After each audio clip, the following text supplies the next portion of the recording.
Good. Yeah, we're gonna build something. It's gonna take some time. We're gonna do Yeah. it real slow. Good. Coach. Yeah, those days. Yeah. Coach Bellamy. Okay, good morning, everyone. Welcome to today's land use meeting. Today is Thursday, April 7th, 2022. And as I said, this is a land use meeting of the Board of County Commissioners in Manatee County. It is a beautiful day in Manatee County. And we're going to start the day the way we always start the day here in Manatee County. We're going to start by honoring God and by honoring our great nation. The invocation today will be delivered by Chaplain Tony Ledbetter of International Fellowship of Chaplains, after which our Commissioner and Army veteran Reggie Bellamy will lead us in the Pledge of Allegiance. At this time, if you are able, please stand. Will you join me in prayer? Our Heavenly Father, we thank you for the opportunity to serve our communities in which we live. We ask you today to be with our nation, our state, our county, and our cities. And someone once said, everything rises and falls on leadership, and we understand the importance of leadership in our homes, our schools, our government, our first responders, and all those who have been placed in that position of leadership. Lord, we want to thank you and ask you this morning to intervene for those in Ukraine, those who have lost loved ones, and those who have been displaced from their families and nation. We pray for those students that are even in our nation, getting an education separated from their families, not knowing the outcome of their families and future. We ask you to help us today, help those in need, even those that might be in this room today that are suffering or going through a difficult time. You tell us to cast all our care upon you because you care for us. Now, Lord, we ask you to be with our meeting today. We ask that you give each commissioner wisdom, guidance, and knowledge to make the decisions that will benefit our country, our county, and our community. Our God, will you bless us today for your honor and glory? In Jesus' name we pray. Amen. Amen. Thank you. I pledge Allegiance to the flag of the United States of America and to the republic for which it stands, one nation, under God, indivisible, with liberty and justice for all. Thank you, Chaplain. Thank you, Commissioner Bellamy. Let's go into changes to the agenda. Mrs. DePaul, would you please read any changes to the agenda today?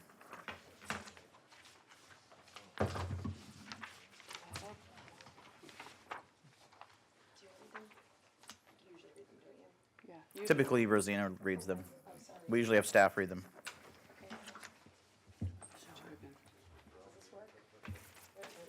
So you press the button, folks. Oh, perfect. And then the red light will come on, and then when you're finished speaking, press it again to eliminate any under-the-breath chatter.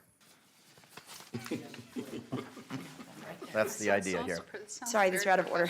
I wasn't prepared this morning. That's all right. So changes to the agenda, the following changes: public comment letters are attached under citizen comments. Then under advertised public hearings, presentations upon request, we added item number 3, LDCT 21-08, ordinance 22-06, county-initiated land development code text amendments delete all references to the North Central Overlay District. And there's public comment letters attached to that as well. All of the above changes are in the updated memo attached to the agenda management system. Great, thank you very much. On consent agenda, would any commissioner like to pull an item from the consent agenda? Okay, fantastic. We're going to go to future agenda comments, and then we'll come back to the consent agenda then. At this time, is there anyone who would like to come forward to speak on a future agenda item? So not an agenda item on today's agenda, but one that may appear on a future agenda before this board. Seeing no one, we'll go to the phone. Is there anyone on the phone who would like to speak on future agenda items? Yes, sir. We have one caller. So you say one caller? Yes, sir. Okay, so you go ahead and call their last 4 digits. Caller number 119. Please unmute your phone and state your name and residence, county of residence for the record. She needs to speak louder. Yeah, so caller 119, please unmute your phone. You'll have 3 minutes to speak on future agenda items at this time. Please state your first and last name for the record. Go ahead, caller. Good morning. My name is Tina Shope. I live in Manatee County. We've heard a lot of conversation lately about the the county and the board being transparent. And in that vein, I'd like to suggest that the commissioners in districts 1 through 5 hold one town hall meeting per quarter. I think this would be a great way to engage the citizens and for the citizens to have an opportunity to speak with those commissioners a little more frequently than we have been in the past. I'd like to see these meetings advertised at least 2 weeks prior to being held, so everyone has sufficient time to make plans and make arrangements for whatever they need to do.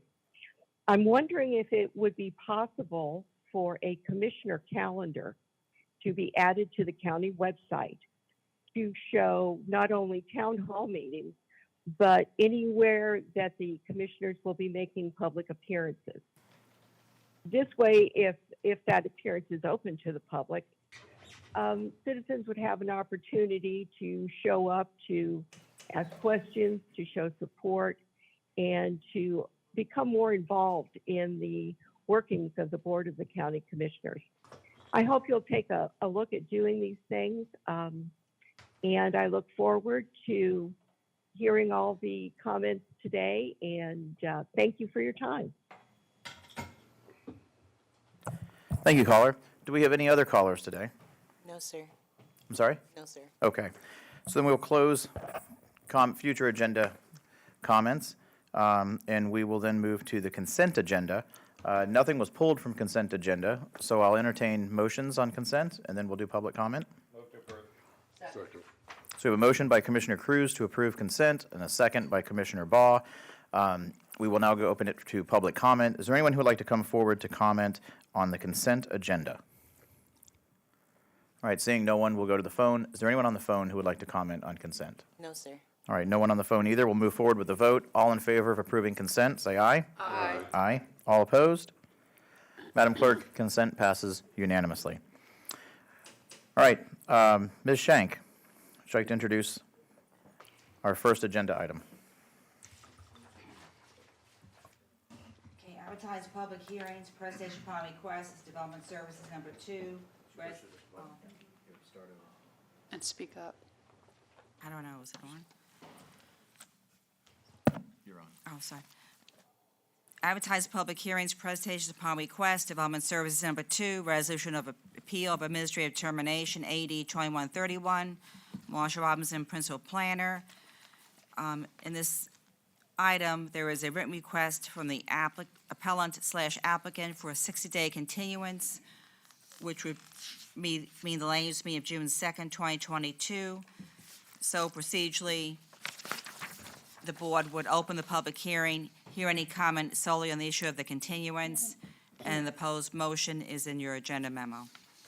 Okay, we'll open the item now. Would anyone like to speak, applicant or staff, on the continuance? Seeing no one, we'll entertain motions. So move. We have a motion to continue by Commissioner Bellamy, Well, second by Commissioner Cruz. do you want me to, I'll read it just to be we- safe. Okay? I move to continue the public hearing for the appeal of administrative termination AD 2131 to June 2nd, 2022, at 9:00 a.m. or soon thereafter as may be heard at the Manatee County Administration Building, first floor, Patricia M. Glass Chambers.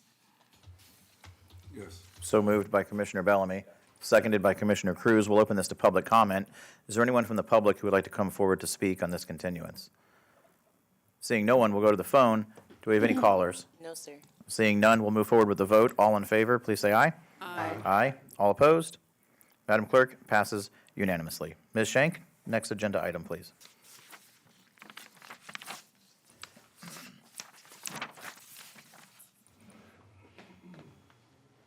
I don't- Okay. Yeah, I can't see the line. Okay. Number 3 is LDCT 2108, ordinance 2206, county-initiated text amendment, Land Development Code, to delete all references to North Central Overlay District, and we can open the same hearing with number 4 together, then vote separately. So number 4 is LDCT 2108, ordinance 2219, county-initiated zoning map amendment to delete the North Central Overlay District from the official zoning atlas map. The planner in both instances is Bill O'Shea, Principal Planner. Thank you, ma'am. So we will open items 3 and 4 jointly, but be voting on them separately.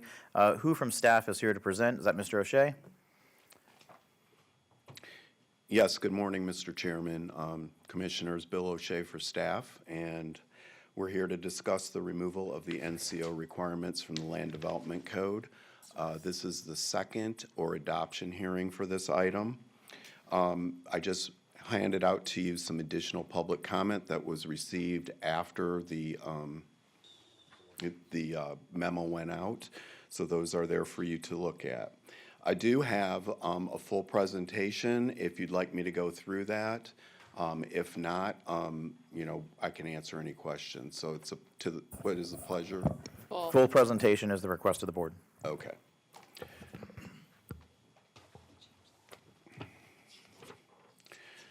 So as Sarah said, there's 2 actions today. There is Ordinance 2206, which is the text amendment, and Ordinance 2219, which is the map amendment.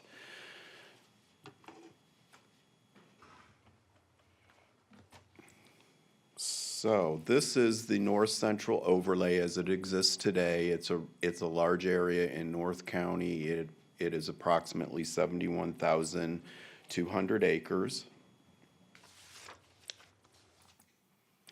And just a little history, in 2005, Manatee County adopted the North Central Overlay District. At that time, there was a lot of concern from parish residents that their area was being overdeveloped and the character of their area was changing dramatically. Prior to the adoption, we had many people attend every single public hearing on a project in that area to try to get more restrictions placed on the development. So that was adopted in 2005. And as I had said earlier, it covers northeastern portion of Manatee County, including lands east of the FDAB, or the Future Development Area Boundary, and it covers approximately 71,200 acres. Applicable regulations of the NCO district are in the LDC Section 40312 and Chapter 6 signs. When those standards were developed, there were some exempted uses, which included houses of worship, public and private schools, single-family detached residences on existing lots or platted lots of record, single-family detached residence zoned A or A1, and for agricultural uses. Some background on 10/27 of 20, the BOCC requested a work session to discuss the North Central overlay, specifically to analyze existing NCO regulations and their applicability, provide a comparison between NCO regulations and LDC regulations outside of the NCO, and to discuss potential amendments to those regulations. Subsequent that, a work session was held out in Mayaca on 8/31 of 2021, and we had it wasn't highly attended, but we did get some comments on the removal at that work session. On 10/12 of 21, the board made a motion to authorize staff to prepare and advertise for a public hearing to remove the NCO. And then more recently, on 3/31, a town hall meeting was held at Rocky Bluff, which in my opinion, I thought was well attended. So I wanted to go over a couple maps just to give you the development that has existed or is approved and not yet constructed. So if you look at the map, this shows the zoning in the NCO. As you can see, there's been many planned developments approved over the years. There is not much A or A1, large tracts of A or A1 properties remaining in the NCO east of the FDAB. This is another look at it, looking at concurrency layers, so it shows you areas that have been approved, that are under construction, and I think approved, pending, and under construction. So that shows you even some of the additional sites that are in currently for review. And I did have, it didn't come up, I'm sorry, but I did have a future land use map category that shows some of the additional future land use categories that have been approved in the NCO, including mixed use and higher density residential areas. So there have been some changes since the original adoption of the comp plan. Yes, actually, I'll pull it up on the dock camera for you so you can see. So going to the dock camera, you can see that most of the area is UF3 up to the FDAB, but we do have pieces of mixed use that have been approved, which would allow for higher density when it comes in for development. We also have some of the higher residential future land use categories in the southwest portion of the site. So it appears that when the '89 comp plan was adopted, there was a vision for growth in this area. And currently, it's all UF3, but generally, as we develop from west to east, like the comp plan dictates, we will get requests to increase those densities to allow more of a transition between the existing urban environment and the rural environment, which mostly exists to the east of the FDAB line today.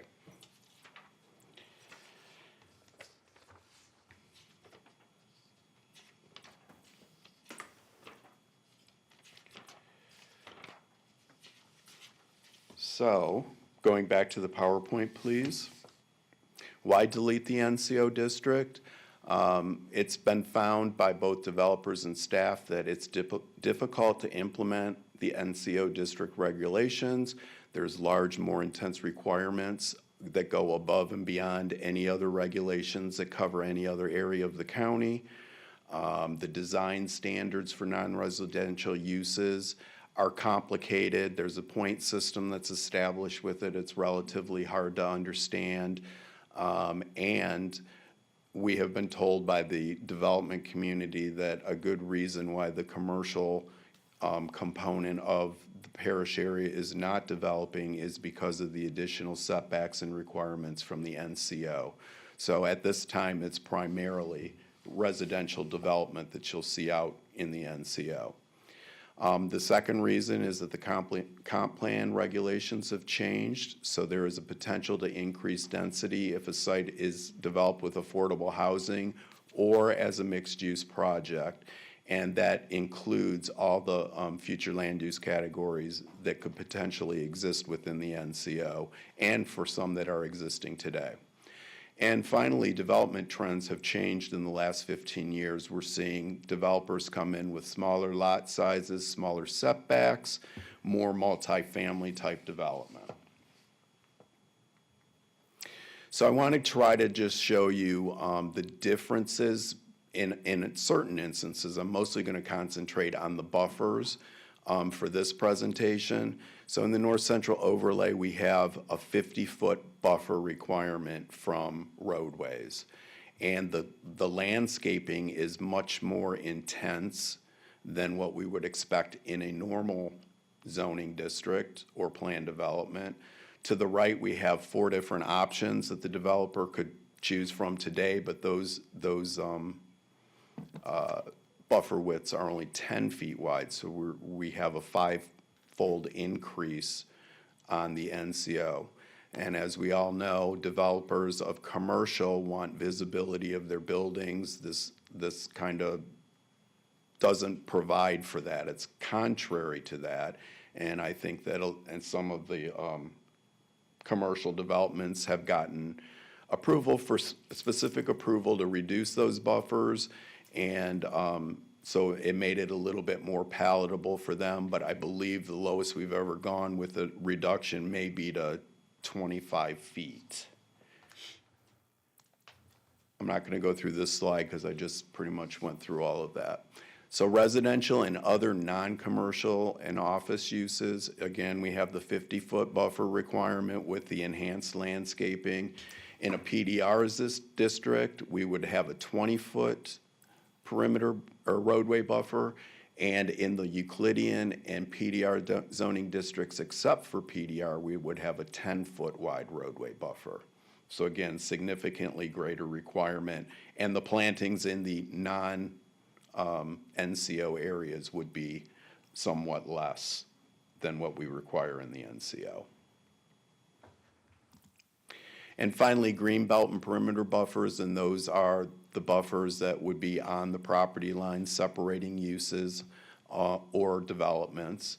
We currently in the NCO require 20 feet. Normally in your green belt buffers, all you're really getting is one tree every 30 feet. But in this particular case, you can see that there's 3 trees and 33 shrubs. So it's goes above and beyond our standard buffer requirements. So this is a comparison that just shows you the differences. So on a thoroughfare, NCO requires 50, PDR 20, residential Euclidean is either 10 or 20, and commercial would be 10. Local roads would be 20 feet, 10 for residential, 10 for commercial, and perimeter is 20, 15 for PDR, 15 or 10 feet, depending on the scenario for the Euclidean and districts, and 15, 10, 15, or 5, 10, 15, or 20, depending on the abutting use for commercial. The second major area is a change to the sign regulations. There's currently additional regulations for signs above and beyond what the code requires for projects outside of the NCO. Those include prohibitions on pole signs, on changeable copy signs, on fluorescent signs, on neon signs.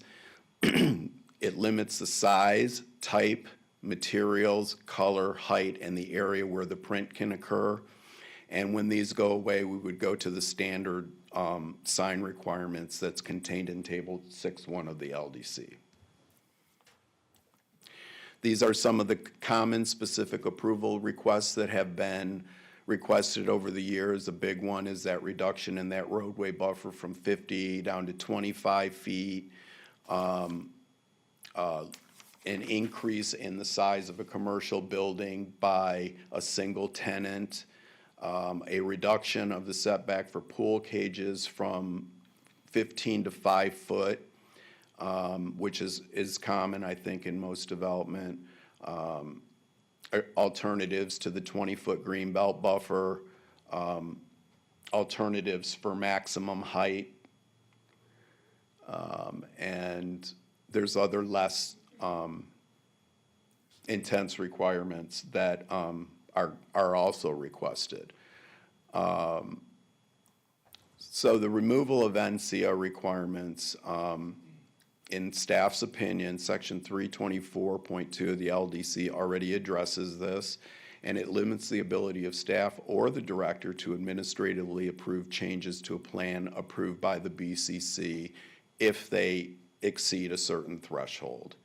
So it is staff's opinion that removal of NCO requirements on a project that was previously approved by the board will exceed the administrative approval threshold, and the board would have to ultimately approve an amendment to the GDP or PSP to remove the NCO requirements in order to construct without. So this is our proposal, and we are requesting that the board consider Ordinance 2206 and Ordinance 2219, and I'd be happy to answer any questions that you might have. Thank you, Mr. O'Shea. I only have one commissioner on the board, and that is Commissioner Whitmore. Mr. O'Shea, thank you very much for honoring my request too. On Sunday, I sent a email and asking staff if they could break it down a little bit, so that, and a lot of that you've incorporated in the report, so I very much appreciate it. And I know you guys worked up until 5 or 6 last night, so I very much appreciated it. When I first started in 2006, there was development approved for 15,000 homes, and that was a big thing when I got elected and everybody was up in arms, and then the recession hit and it went away. They still had those development rights, but eventually most of them expired because of the recession. I've attended, and I know Commissioner Satcher had also, this last month, I attended the Parish Chili Cook-Off, and I also, the Heritage event that they had, the festival. And both times stayed there about 6 or 7 hours. I met so many people that actually live in this district that absolutely love it. I had 2 concerns that I heard. First of was lack of a nice restaurant. And I have many friends that own restaurants, and I said, the parish, North County is the place to go. There's all these rooftops, there's people that are looking for something, and they said it just doesn't work. And they've told me that for a few years now. Also, a gentleman had a concern regarding Buffalo, and I came back to the county and I got staff, and they sent him the information. You want to know if there's anything going on along there. That was the only concerns I had. I met all these people, and they told me what subdivisions they're living in, and they were glad that we had community gatherings. So it was actually a very, very positive experience. And for those of you, and I don't know Starbucks, where it is now, I can never find it. I know they've got the tall sign, but if you don't live there, I passed it a few times, and I don't know if they were under the NCO or not, but that's just an example.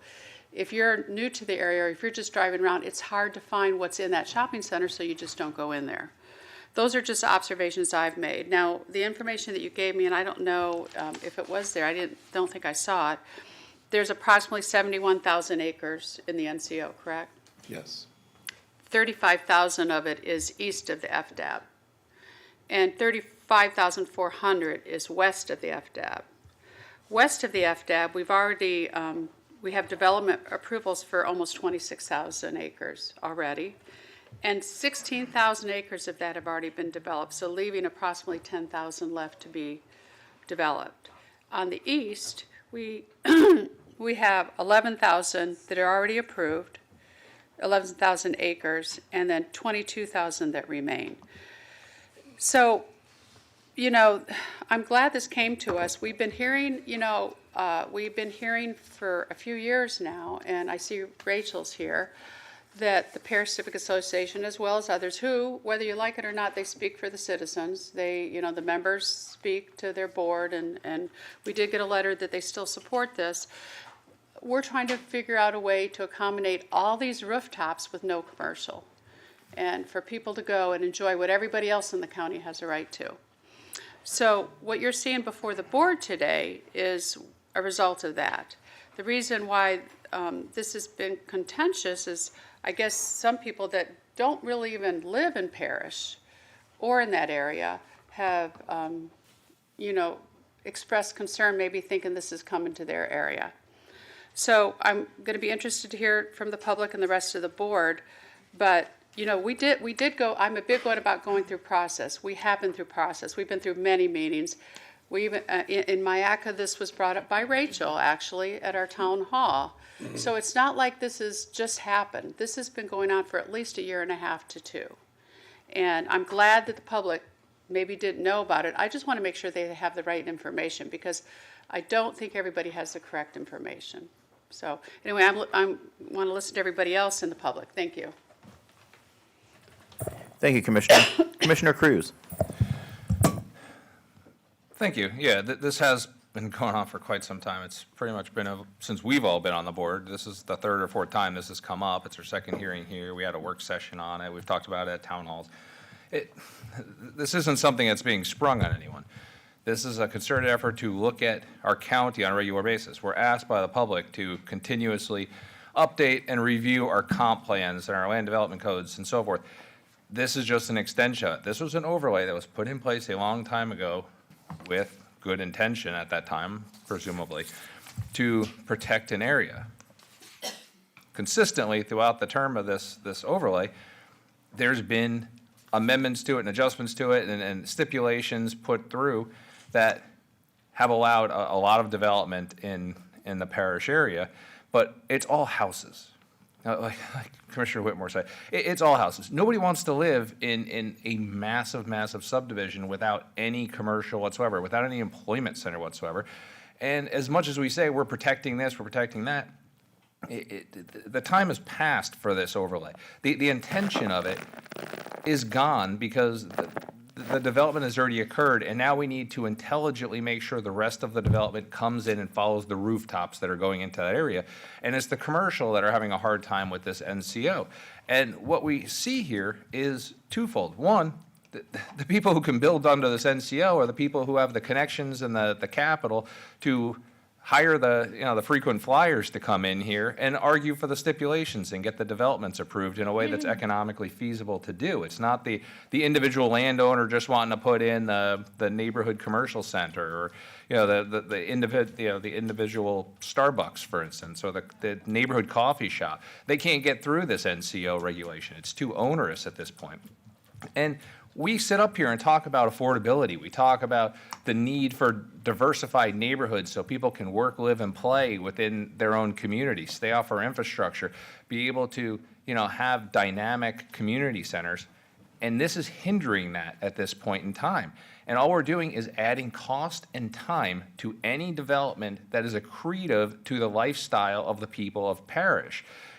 I always say, the easiest way to work on things from affordability to, dynamic communities is to lessen regulation, not increase regulation, not increase time. You don't need somebody, we want to encourage, whether it's redevelopment in West Bradenton or new development in Parish, we want to encourage people to be able to know with confidence they can come in as of right and build things that are for the benefit of the community. This does not allow for that. So I am always for less regulation. This is additional regulation. We're not waiving this and calling it the Wild West, saying build whatever you want with any height restriction, any density you want. They still fall under the same development code as everybody else in Manatee County. We still force them to adhere to that. Most of these projects are being built to that code anyway with all the stipulations they put in. So I'm 100% in favor of getting rid of this NCO. When the time comes, I will be voting to remove it. Thank you, sir. The order of the board is Servia and Baugh. Commissioner Servia. Yes, thank you. I just have a question, and it may be for our legal staff, but this is the time for questions. And so my question is, based on how the NCO has been implemented over the years, and specifically over the last decade, is there a legal reason or some legal justification that supports eliminating the NCO?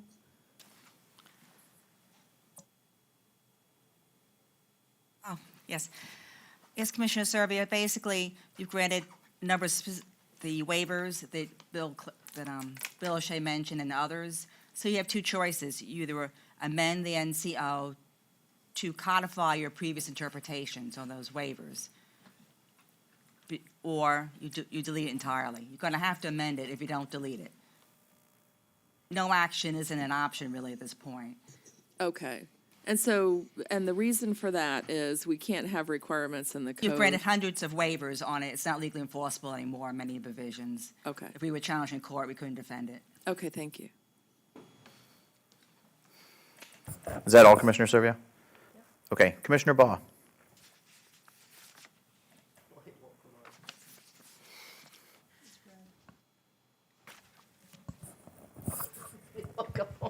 The light is just, it's just dim, yeah. Okay. I have a very technical way of sorting that out. If you tap the microphone, you'll know.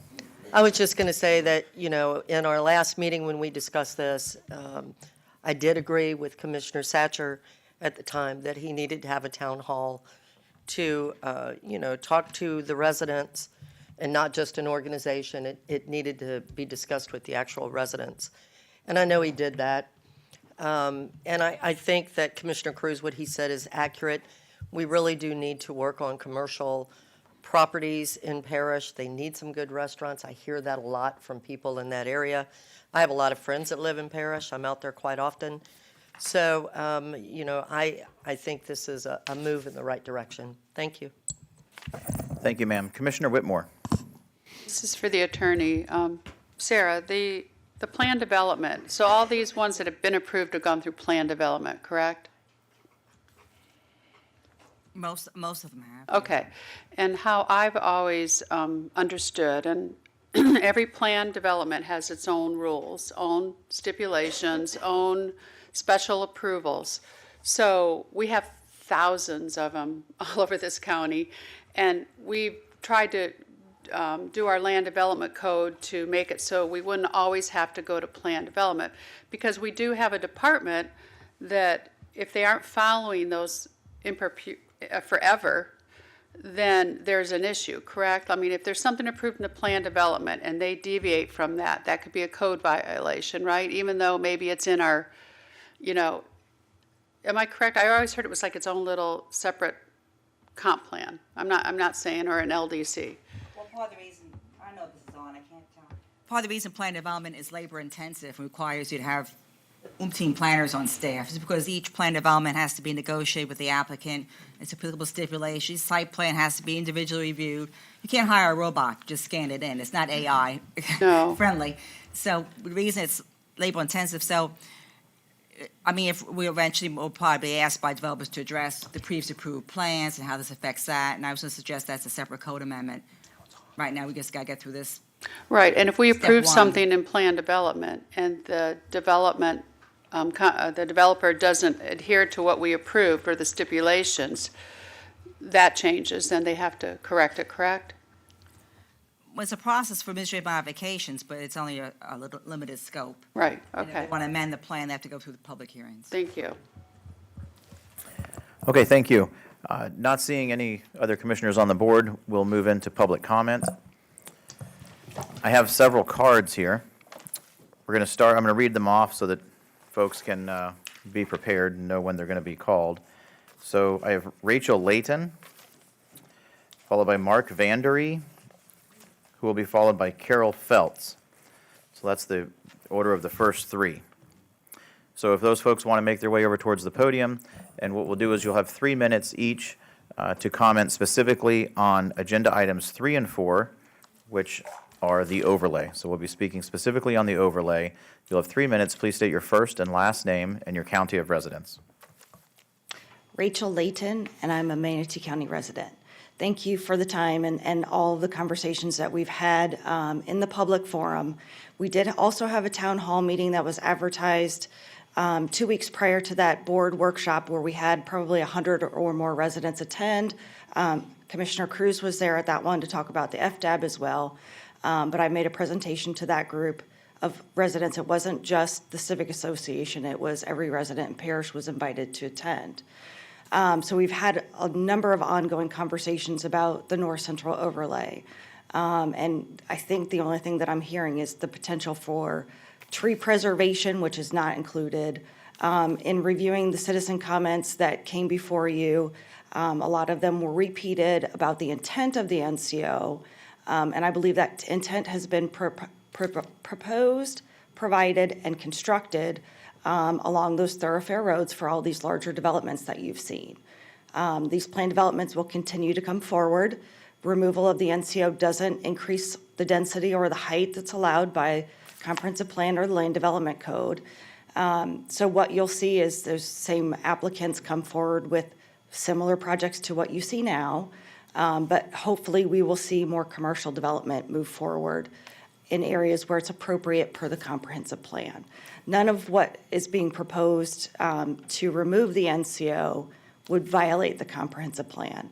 The standards are above and beyond, and you see from the maps that staff presented to you today that a lot of those developments have already been approved or constructed, meeting the intent of the NCO.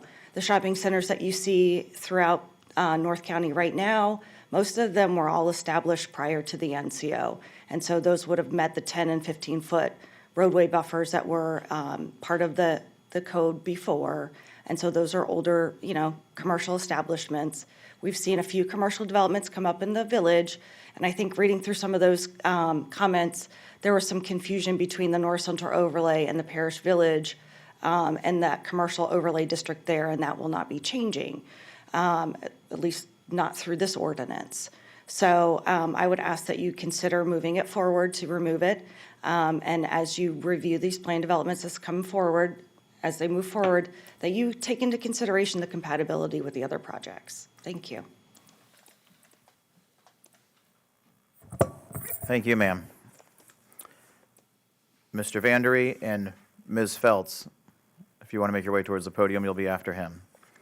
First, last name, 3 minutes. Agenda items 3 and 4, sir. Yes, good morning. My name is Mark Vandery. I reside in Manatee County, in District 1 in particular. I am speaking on behalf of Waterline Road Preservation Group, although I only need 3 minutes this morning. I'd like to thank Commissioner Satcher for the well-attended town hall we had last week. It was very informative, a lot of people there. Among all the people, I only heard one person at that meeting that was actually in favor of removing the NCO. I know in your letters in the agenda attachments, there were a lot of letters you received, folks mostly, almost entirely asking for you to not remove the NCO. I don't know if you've had a chance to read all of them or not. I'd like to read a couple of the letters from the folks in my neighborhood, just to read it into the record. Please do not remove the North Central Overlay in Manatee County. It is in place to protect historic parish and what remains of the beautiful surrounding areas from being destroyed by out-of-control development. It helps to protect our environment and the agricultural feel of parish and the North County areas. Instead of removing the NCO, how about enforcing its provisions and requirements?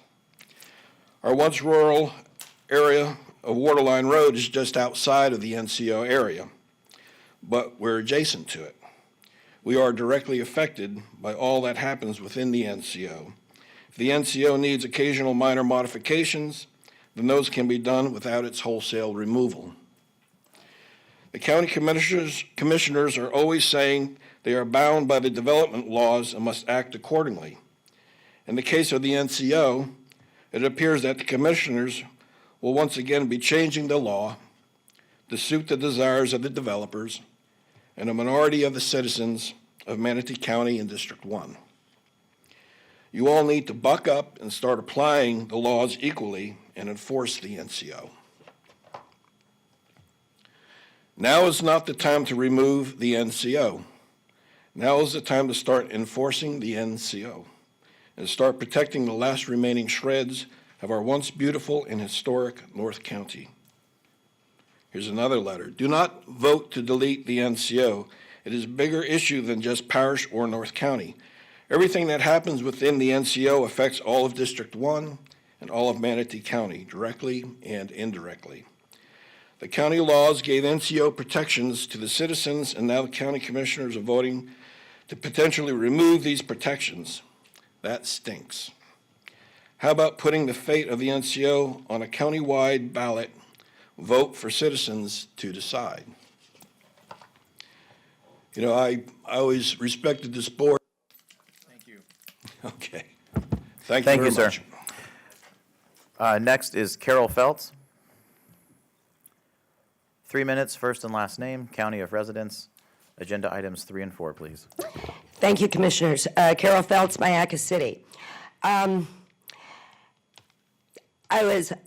was keeping a very, very open mind about this because I realized that I kind of had the benefit of being around when the original NCO was proposed. And one thing I want to make a very great point of, as Mr. Vandery did, we don't have a consensus here. For whatever reason there is in the world, whether we had 21,000 mailings that went out by the PCA, whether the PCA represented the citizens or not, you saw what happened at the town hall. You've seen the letters saying, hold on a minute, wait. I don't think we need to throw the baby out with the bathwater.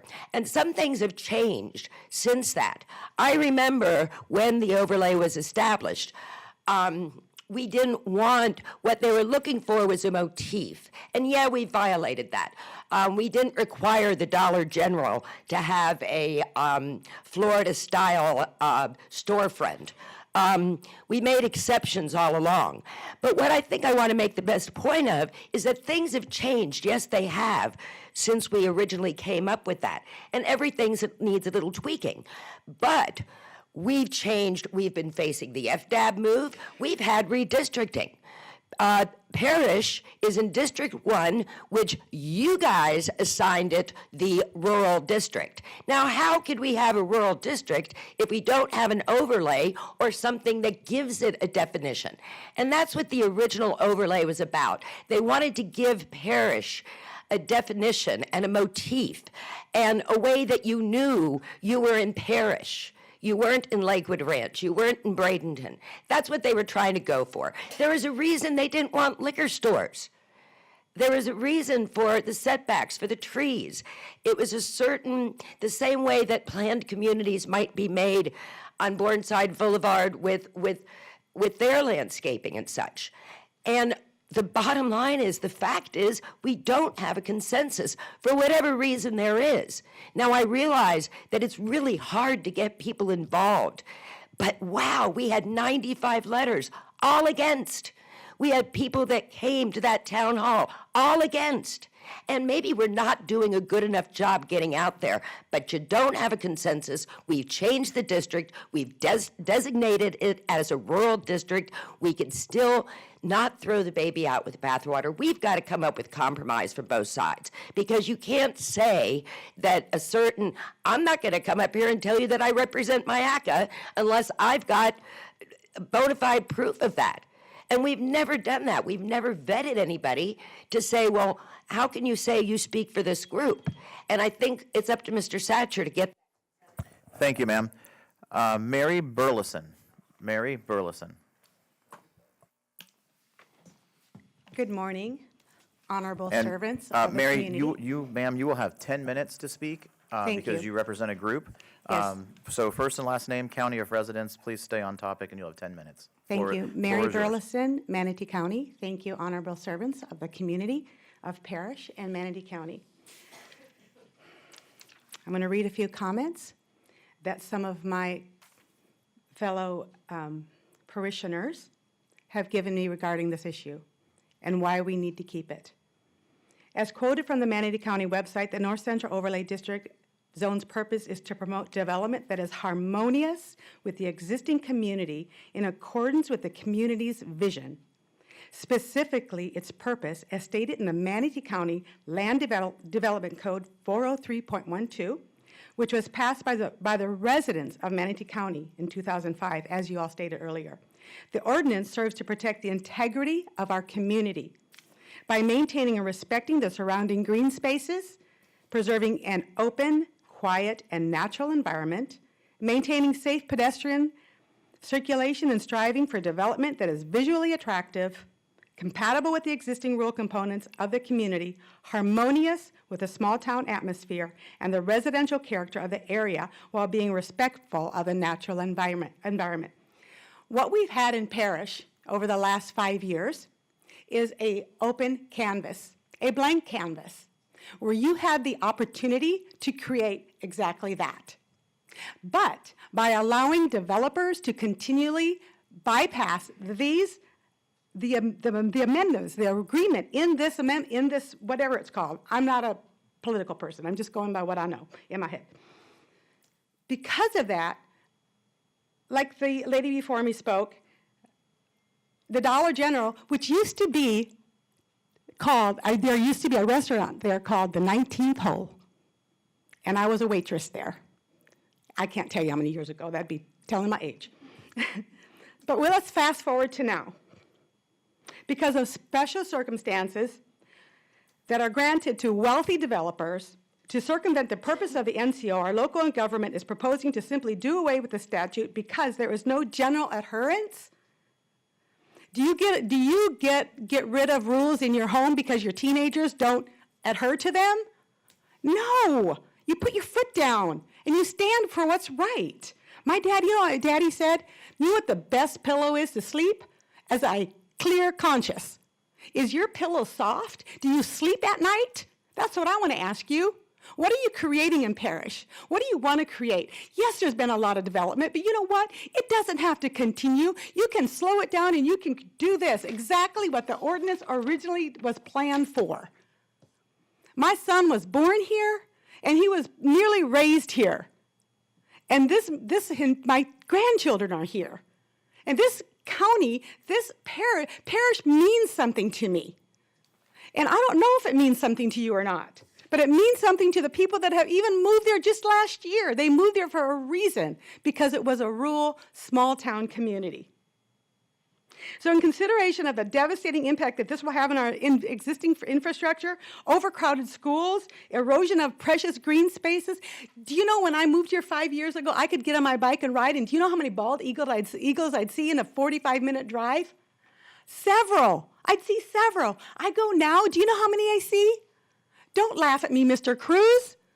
I am serious about this. I don't appreciate the smirk. I am not an expert, but I believe in the NCO was put in place to protect Parish. I'm asking you not to get rid of the NCO, and to not only get rid of the NCO, but to stop allowing large landowners to continually be granted exceptions. It protects small parish from being crushed by large commercial development and housing development. It protects our environment. It protects the agricultural field of parish. It's time we began abiding by the NCO and stopped making exceptions from the NCO as it was intended for. To maintain an open, green, quiet agricultural community striving for development that is visually attractive and compatible with rural components. Do we have that? Do we have that in place? Are we thinking that that's what we want to do? Do we want to continue to do that? Or do we want to have a Manatee County going all the way from here, from Parish to the beach? And you know exactly what I'm talking about. I lived here back when there was no parish except for rural communities. It's not too late to preserve parish. Parish is still a somewhat, like I said, blank canvas. You spoke at how many acres are still left. You have the power to preserve it. It's in your hands. We, the people, are not against growth. We feel that parish has the potential to maintain the agricultural field. Do you want to create something that you can be proud of and say, yeah, I was part of this? How many minutes do I have left, sir? 4. Thank you.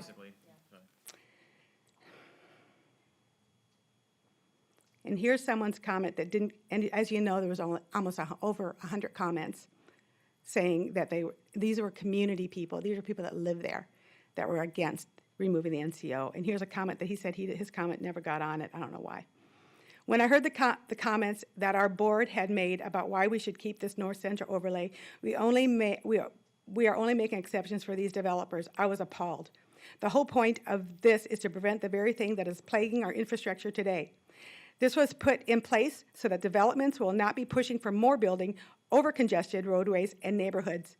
If the boards were doing what they were appointed for, the homeowners would not have to be defending this today. If this board removes this guide that the North Central overlay has provided, we as homeowners of this area will have no choice but to publicly push for you to be removed. Those are his comments. I'm not that aggressive. When the development builders have more of a voice with the lawyers and constant push to dangerously push for control. My point is this, and in closing, Parish is a beautiful community, an agricultural community. We're not the beach. We're not downtown Bradenton. We're not Lakewood Ranch. And we are asking you and we're imploring you to maintain that as best as you can. I understand people want good restaurants, but you know what? It's so doggone expensive to eat out now, and it's not as healthy. Stay at home and eat. I can teach you how to cook. Is it really that important to have a fancy restaurant in Parish? No, it's not. Downtown Bradenton is just a 25-minute drive on a good day.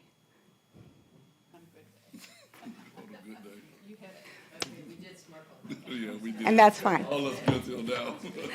Please keep the NCO. Please keep Parish the community it was designed to be. Thank you.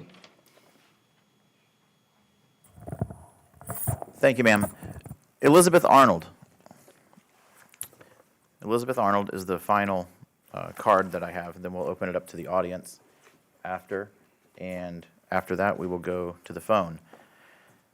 Ms. Arnold, you're a frequent flyer. I think you know the routine. You have 3 minutes, first and last name, county of residence, and stay on top. Oh, I'm sorry, you have 10 minutes. I apologize. Ms. Arnold does have 10 minutes. And I'm going to be And please stay on topic. The floor is yours. Oh, I'm Elizabeth Arnold.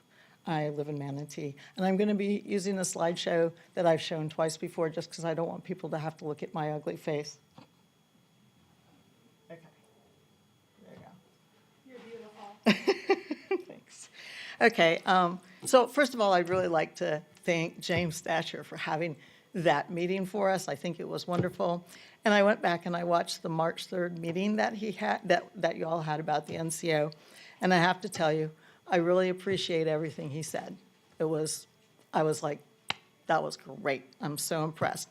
And to address a comment about people who don't live in the NCO or here, I have a farm, or my husband and I have a farm in Mayaca, but our homestead is actually on the road that is the dividing line between the village of Parrish and the rest of the world. So we are, really, really in the NCO. If we walk across the road that we live on, we're in the village of Parrish. So this is really important to me. Anyway, I've spoken with a lot of unheard voices within the NCO. The majority of those voices are saying they feel the need to embrace where we live. The NCO was developed with the idea of giving rural roots and history of the area a strong sense of place.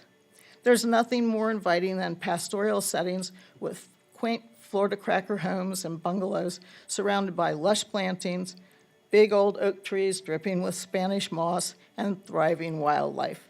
The NCO states its main goal is to preserve the look and feel of the area, which has been described by the community, and this is what they say, as green, open, quiet, natural, and agricultural. Many of my friends and I have lived in Florida all of our lives. We were raised here. It's become very different. The new developments are filled with soulless, boxy homes on 40 to 50-foot lots. These sad places start with clear-cut land, and then they are filled with big, obtuse, light-blocking homes with exotic plants, over-manicured lawns, leaching fertilizer into our estuaries, bays, and waterways. Our roads are parking lots. Our beaches are crowded, and our waterways are polluted and access is almost non-existent. These days, even on a cloudy day, you really can't go to the beach and find parking. There are too many people, and we've outgrown ourselves. Lately, we're looking more like Miami, and it seems like few people who remember Manatee back in the day, and even fewer are trying to control the mania. Back in 2005, it seems the wiser folks in our area saw into the future and tried to protect Parrish by writing the NCO. What they envisioned was saving Parrish from the mania and trying to keep the essence of Parrish alive with big setbacks, lots of shrubberies and trees, and smaller buildings with smaller signs. They were trying very hard to keep our idyllic environment alive and protected. We are all very busy and don't have much time to look around and become involved in the politics of the day. And so the big, smart, elite developers have discovered that they can sell almost anything. It doesn't matter if it's well-built or if you can't tell your house from all the others on your street. The developers have wiped away the personality of the places we live. We are now disappearing ancient oaks, farms, farmhouses, Florida cracker homes, and bungalows, and replacing them with garbage forever. We need to make every effort to hold on to this quaint, quirky town called Parrish and the surrounding countryside by keeping the NCO in place and not cave to the developers so that they can get another bump in their profit margin. I've talked with the county staff and at least one BCC member, and they all suggested I call the PCA. I struggle to understand how a 501c3 or 4 or any NGO is used as a foil by the county. Mr. Thatcher was right when during the March 3rd meeting he stated that he is the representative, and the PCA does not represent the district, and he does. He was voted on by the majority of the people. He won. He speaks for us. And so having an organization speaking for us doesn't seem right. or being directed to speak to the organization even doesn't seem right. Let's see. So I question how the civic association that was never elected or voted on was given authority to speak for all the people in over 70,000 acres. While they may be a wonderful organization, they were never voted on and never given the right to speak. Mr. Neal is a sponsor of some of their events, which doesn't help give the community comfort that they are objectively safeguarding the community's interests when it comes to the NCO. The issue is further complicated by the fact that Mr. Jones, who may stand to gain from changes, chairs the Rural Development Committee for the PCA, and that helps to also undermine the credibility of their work. At a minimum, the NCO should vote to delay the NCO decision so that you can get more feedback from citizens now that they know what's going on. Honestly, they want more information and they want their voices heard. And I'm certain that there are compromises certainly that can be had. Mr. Stacher mentioned some of those, and what he suggested were excellent ideas. So basically, commissioners, if you look down, you might notice the ice is getting thin and starting to crack underneath you. It's time to get back on firm footing with the citizens that elected you to protect our community.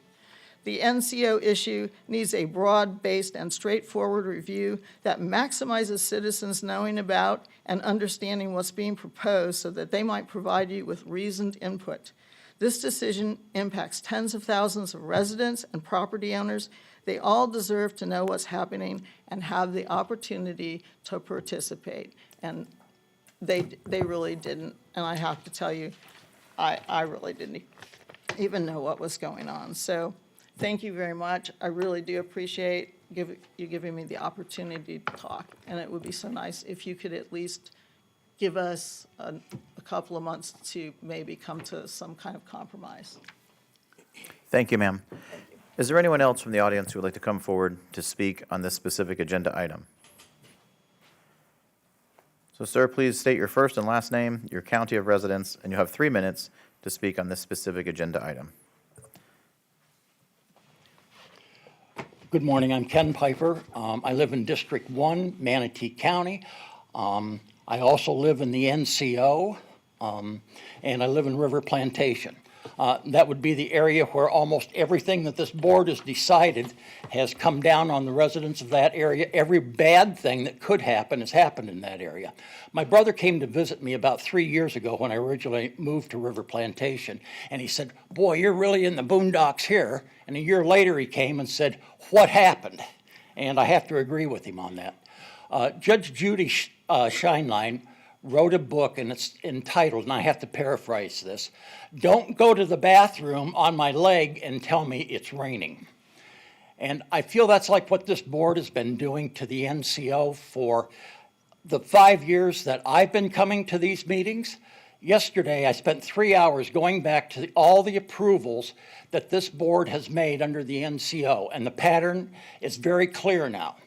A developer comes in with an application. At the same time of the application, he makes proposals to amend the comprehensive plan and to amend the regulations.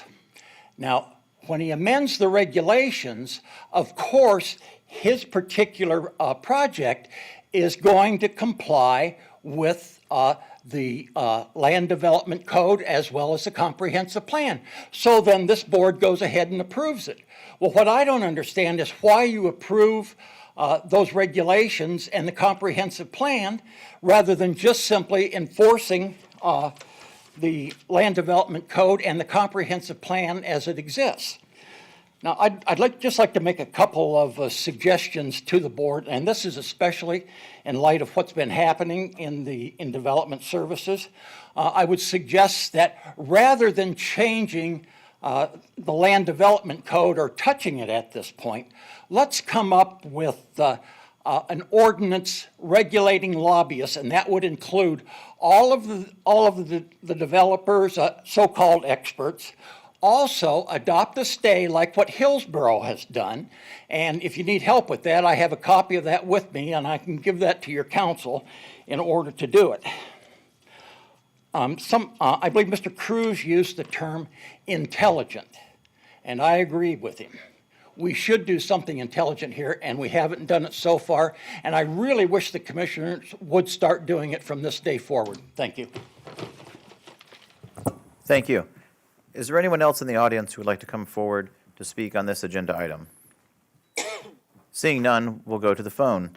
Is there anyone on the phone who would like to speak on this agenda item? No, sir. Okay, hearing none, we will close public comment. And Commissioner Cruz, you are on the board, sir. Yeah, just to quickly, because I've already spoke here, touch on some things that were said. I think part of this is just maybe we were asked if we read all the comments, and yes, we did. We get a lot of emails about a lot of things, and for good reason. People are passionate about certain things, but, reading all those comments, and I do read all of the comments, maybe not when it's copied and pasted 100 times, I just read the first 10, and get the gist. But a lot of the conversation, a lot of these comments were, get rid of the NCO is going to increase traffic. It's going to overpopulate our schools. It's going to affect our infrastructure. This thing doesn't dictate the density of it or the height whatsoever. You're not removing a single house by having this NCO in place. You're not minimizing the impact on schools or the infrastructure or the roads or over congestion. All you're doing is requiring bigger buffers and therefore smaller lots for the same amount of density, same number of houses, same number of people. This has nothing to do with that. That's a different fight for a different day if that's the concern that you have relative to this NCO. If you think this NCO is somehow a proxy to stopping development, that is just not the case. All it's doing is affecting what the development looks like, which we always hear people come in and say, oh, you don't approve that. It's quote unquote ticky-tack houses, or that they all look the same. Guess what? This is making them look even more all the same, just based on the stringent restrictions, but it's not taking people off the street at all. That it's still R3 on these, and they could still build the same thing. And the question was, if people stop following rules at our house, do we get rid of the rules? No, we don't, and nor did we. But when I set a curfew for my 13-year-old kid, and the kid comes home on time, and then the kid turns 18, I get rid of the curfew because the curfew served its purpose. And so you don't get rid of the rules, but eventually the rules are no longer applicable. And in this case, we have a lot of rooftops going in there. You can't just have rooftops. That is not a sustainable community. We need to encourage and enforce and get developers in there for the employment and the commercial. That's what's being hindered by the NCO. Everyone wants to keep talking about, Pat Neal was mentioned and so forth. They're not affected by this. Even if we held them to the letter of the law of the NCO, they would do it. We're not getting more wildlife because a pool cage is 5 feet instead of 10 feet from the neighbor's yard. That's not wildlife. That's not green space per se. They'll find a way around it. It's the restaurants, it's the office space, it's the commercial. And all that's happening is everyone in Parrish now has to drive further to get to Palmetto, get to downtown, to go out to a nice restaurant. That's just further straining our infrastructure and making people go further away to work. I fundamentally disagree that this NCO is somehow a proxy to an ability to stop developers in any way, shape, or form, and that's where I felt the comments were leading to. So I respectfully disagree with that premise of why this NCO should be in place. Okay. That was incredibly well said. I no longer need to speak. Thank you, Commissioner Cruz. You've hit every one of my points. The order of the board is Whitmore, Servia, and Ms. DePaul. Would we like staff to go first? Yes. I was just going to introduce Bill to, I think he was going to bring up a slide. Is that what you were going to do? Well, let's continue with commissioner comments, and then we'll get to you at the end. So Whitmore, Servia, and DePaul is the order of the board. Commissioner Whitmore. To bring down the temperature a little bit, I can't get over the curfew thing. I had one too, and I went in one night and patted my daughter while she was in bed, and it was a bunch of pillows. So I can't get that off since you said that, sorry. That'll hopefully calm things down a little bit. Somebody made comments about harmonious with existing conditions. Well, the existing conditions are what you see today. All these residences and nothing else. I mean, go down Erie, go down Moccasin Wallow, and all you see is houses. And you do have some kind of commercial coming in. It's not the same. We've built a high school. We've got colleges coming in. We have a really nice preschool on Erie and Erie. We have it there now. That is happening. And this was not planned by the citizens when all this first started. You're talking about commissioners in 2005, how knowledgeable they were. Well, I was here in 2000, almost 2007, 2006. They were approving them. And these are the wise people that you're saying that had done this because, you know, what they needed to do was to attract people at the time. And then again, we had the recession, so of course they would have done that. The village of Parrish is begging us, and this is not just with this, to put sewer in so they can increase their business area. I mean, you know, that's the biggest thing. PJ's, every time I go there, they complain at me, and we're trying. We just gave $4 million to try to get that all going. So, you know, you're saying you don't want this, but the people that live there that are trying to feed all the people that live there, that, you know, work in these businesses are pushing us in the other direction. I understand. I've lived here 5 decades in Manatee County. I used to get lost in Parrish, and I respect it, and I respect everybody's passion that's here. I really do. But like kind of what Commissioner Cruz said, you know, if we want to make your area successful for your citizens that have spent a lot of money, and as you know, the prices are going up as we speak, and these people are paying cash and moving in. I heard some developers have a year waiting in your area now. People are waiting, and I don't understand what's happened. It's happened all over. We're the second fastest growing county in the state of Florida. Lakewood Ranch is the fastest growing master plan multi-generational in the United States. We don't know. I mean, it's the quality of life. We haven't raised taxes since 2009, property taxes. People are wanting to come here, and there's a demand. And hopefully, I'm hoping it will slow down eventually. But I've seen it, you know, since you, I mean, and I get it. But we have to, you know, the Parrish Civic Association, whether you agree or not with them, join them. You should be a member and be on the board because every time they go somewhere, they're getting membership. What I heard with thousands of people going to the events the last month was people were happy to live there. And, you know, and the dollar store, somebody mentioned the dollar store. I remember approving that. That does look different than all the other dollar stores because I approved it. The facade is different. And to say that it's not true because I actually approved it. So I just wanted to, and you know this whole area is already approved with the future land use of RF3. So as like Commissioner Cruz says, that's not going to change. It's just that we're trying to make this so that we can give your citizens that live in Parrish the same amenities that everybody else has in Manatee County. And again, just use the example, if you're somebody like me that lives on Anna Maria Island for 50 years and you're in Ellington Parish looking for the Starbucks, you know, you can't find it. I mean, I found it now, I know where it is, but, you know, and it hasn't affected their business because it's the only one and it's packed all the time. But just look at that. We want to give you the same quality of commercial and of amenities that everybody else has in the county. And again, firsthand on the ground during those events, I never heard one bad thing about it except the traffic, which I 100% agree with you.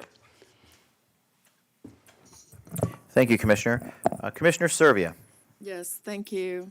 Thank you to everyone who came out and for the comments. And I'll begin by saying change is hard because I say that a lot up here, and it is. I worked for Manatee County as a planner in 2005 when this overlay was written and adopted. And I remember it well. And I remember the PCA at the time, the Parrish Civic Association, coming to us and working hand in hand with the staff to draft those regulations. And everybody worked together to try and have a vision for what Parrish would look like in the future.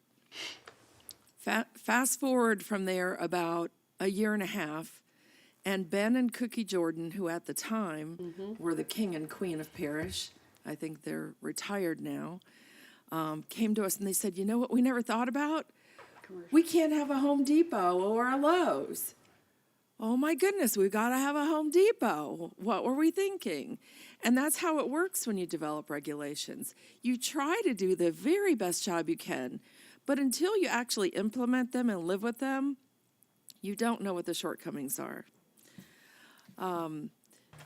Every time I would go out to see Ben and Cookie Jordan, which was all the time, they would say, please, can you get us a restaurant that isn't a pizza restaurant? All we have is pizza out here. All we have is pizza. The places where you can sit down and have a cocktail and a nice dinner, they won't develop out here. Please do something. And I said, well, we can't control the market, right?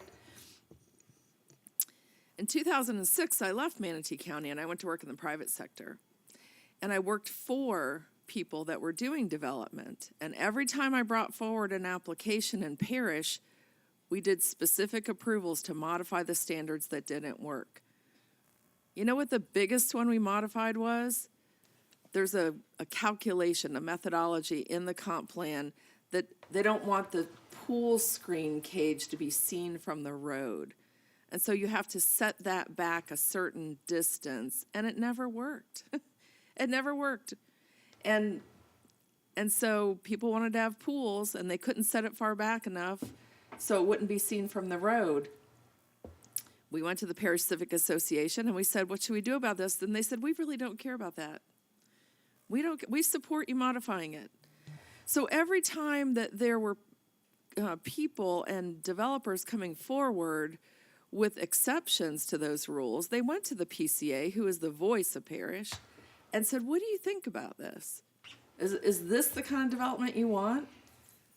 I don't remember a time when they ever fought any of those exceptions. There may have been some. I just don't remember any of them. Almost always. They worked hand in hand with the staff and the developers to say this is a good development. Because if you were on the private side, you wanted the blessing of the Parish Civic Association. That's just the way that business was done. So if we maintain the NCO today, here's what it doesn't do. It's not going to limit density. It's not going to limit intensity. It's not going to result in more tree preservation. It's not going to stop what I hear is out of control development. Development is going to continue at the pace that you're seeing right now, I think, for a little while. It is not going to stop our schools from being overcrowded. It's not going to stop that if we keep the NCO. But what it will do is it will ensure that parish becomes a bedroom community. And a bedroom community means people go there and they sleep there at night. They don't have any services, they don't have restaurants, they don't have employment, they don't have movie theaters, they don't have things to do in parish. So then what they have to do is get in their car and come to Bradenton or go to Lakewood Ranch. That puts more cars on our streets, more congestion, more air pollution. You know, I think if we all think about this, we don't want that. We want to build communities where people can live, work, and play. That's what we always say. You don't want to have to get in your car and drive somewhere to do simple daily things. My wish is that if people were upset about this, that they came to us today and said, you know what we really need in parish is we need the specific issue, whatever it is. We need more canopy trees. I didn't hear any specifics. I just heard, keep the NCO because development's out of control. I just don't think that's a good reason to keep it. I think parish is changing. Every place is changing. Everywhere is changing. As a native Floridian, I can tell you everywhere is changing. And what I understand is that the commercial village is going to be changing as well, and it's going to be expanding, and new things happening there, kind of in place of these regulations. So you're going to have different types of regulations because now that the rooftops are in, the commercial follows. And I will tell you, having worked for commercial developers, they will not locate in a place where they can't be seen because then they can't do business and their business will fail. So those are my comments. Thank you for listening. I always love to hear from the citizens, but I think that there are some people who have spoken and written to us that may not be informed on what the NCO is really doing. Thank you. Thank you, Commissioner Serbia. Commissioner Cruz. I'm literally just on the board to make a motion, so. You're the only one on the board, sir. Good. Oh, then I'd like to make a motion that based upon the staff report evidence presented, comments made at the public hearing, the action of the planning commission, and finding the request to be consistent with the Manatee County Comprehensive Plan and in accordance with the criteria for Land Development Code text amendments in Section 341 of the Land Development Code, as conditioned herein, I move to adopt Manatee County Ordinance 22-06, LDCT-21-08, amending the Manatee County Land Development Code as recommended by the Planning Commission. Second. We have a motion by Commissioner Cruz. We have a second by Commissioner Baugh. No commissioners are on the board. We have held public comment. We'll move forward with the vote. All in favor, please say aye. Aye. Aye. All opposed?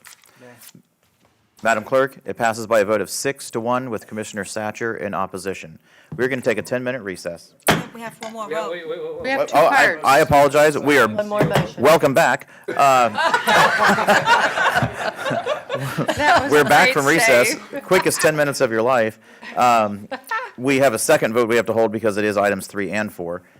So I'm entertaining motions for number I'll just make it as well. Commissioner Cruz? I'm already here.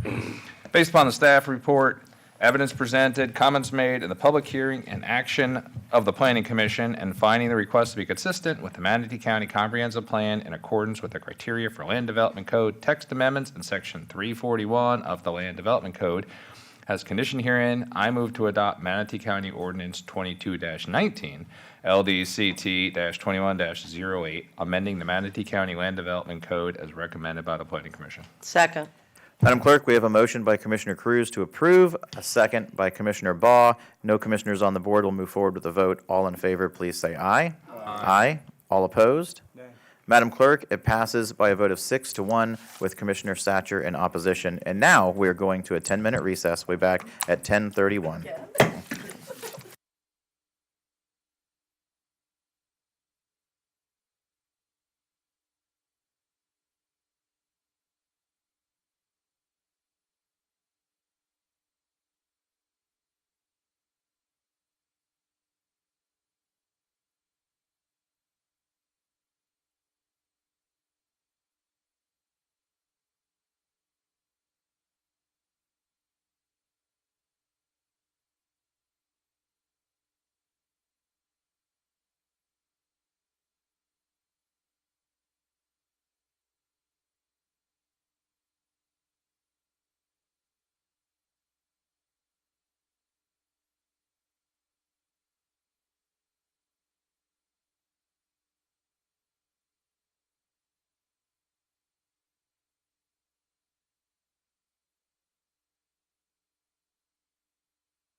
Analysis was very good. Okay, welcome back. We're sort of on the backside of the agenda here. Ms. Shank, would you please introduce the next agenda item? Yes, it's number 5, LDCT 2103, ordinance 2205, county-initiated land development code text amendment, urban corridor requirements. Bill O'Shea, principal planner. This is the first public hearing. So no vote on the merits of adoptions today. There's just one more vote under 6 on holding the second public hearing prior to 5 p.m. So with that, I'll turn it over to Bill O'Shea. Thank you. Mr. O'Shea, you have the floor. Good morning, Mr. Chairman, Commissioners. Again, Bill O'Shea for staff. So this is the result of working with the urban corridor standards for a while and recognizing that there's some areas that aren't working real well. So we're making a few minor changes and providing mostly clarification.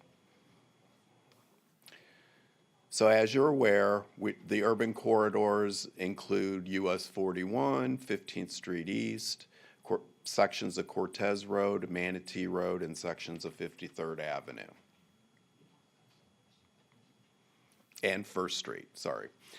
So in 2016, urban corridor design guidelines were established with ordinance 16-06. And the purpose was to promote redevelopment within the urban corridor, encourage mixed use and affordable housing development through increased densities, intensities, and height allowances, and allow administrative approvals if design requirements are met.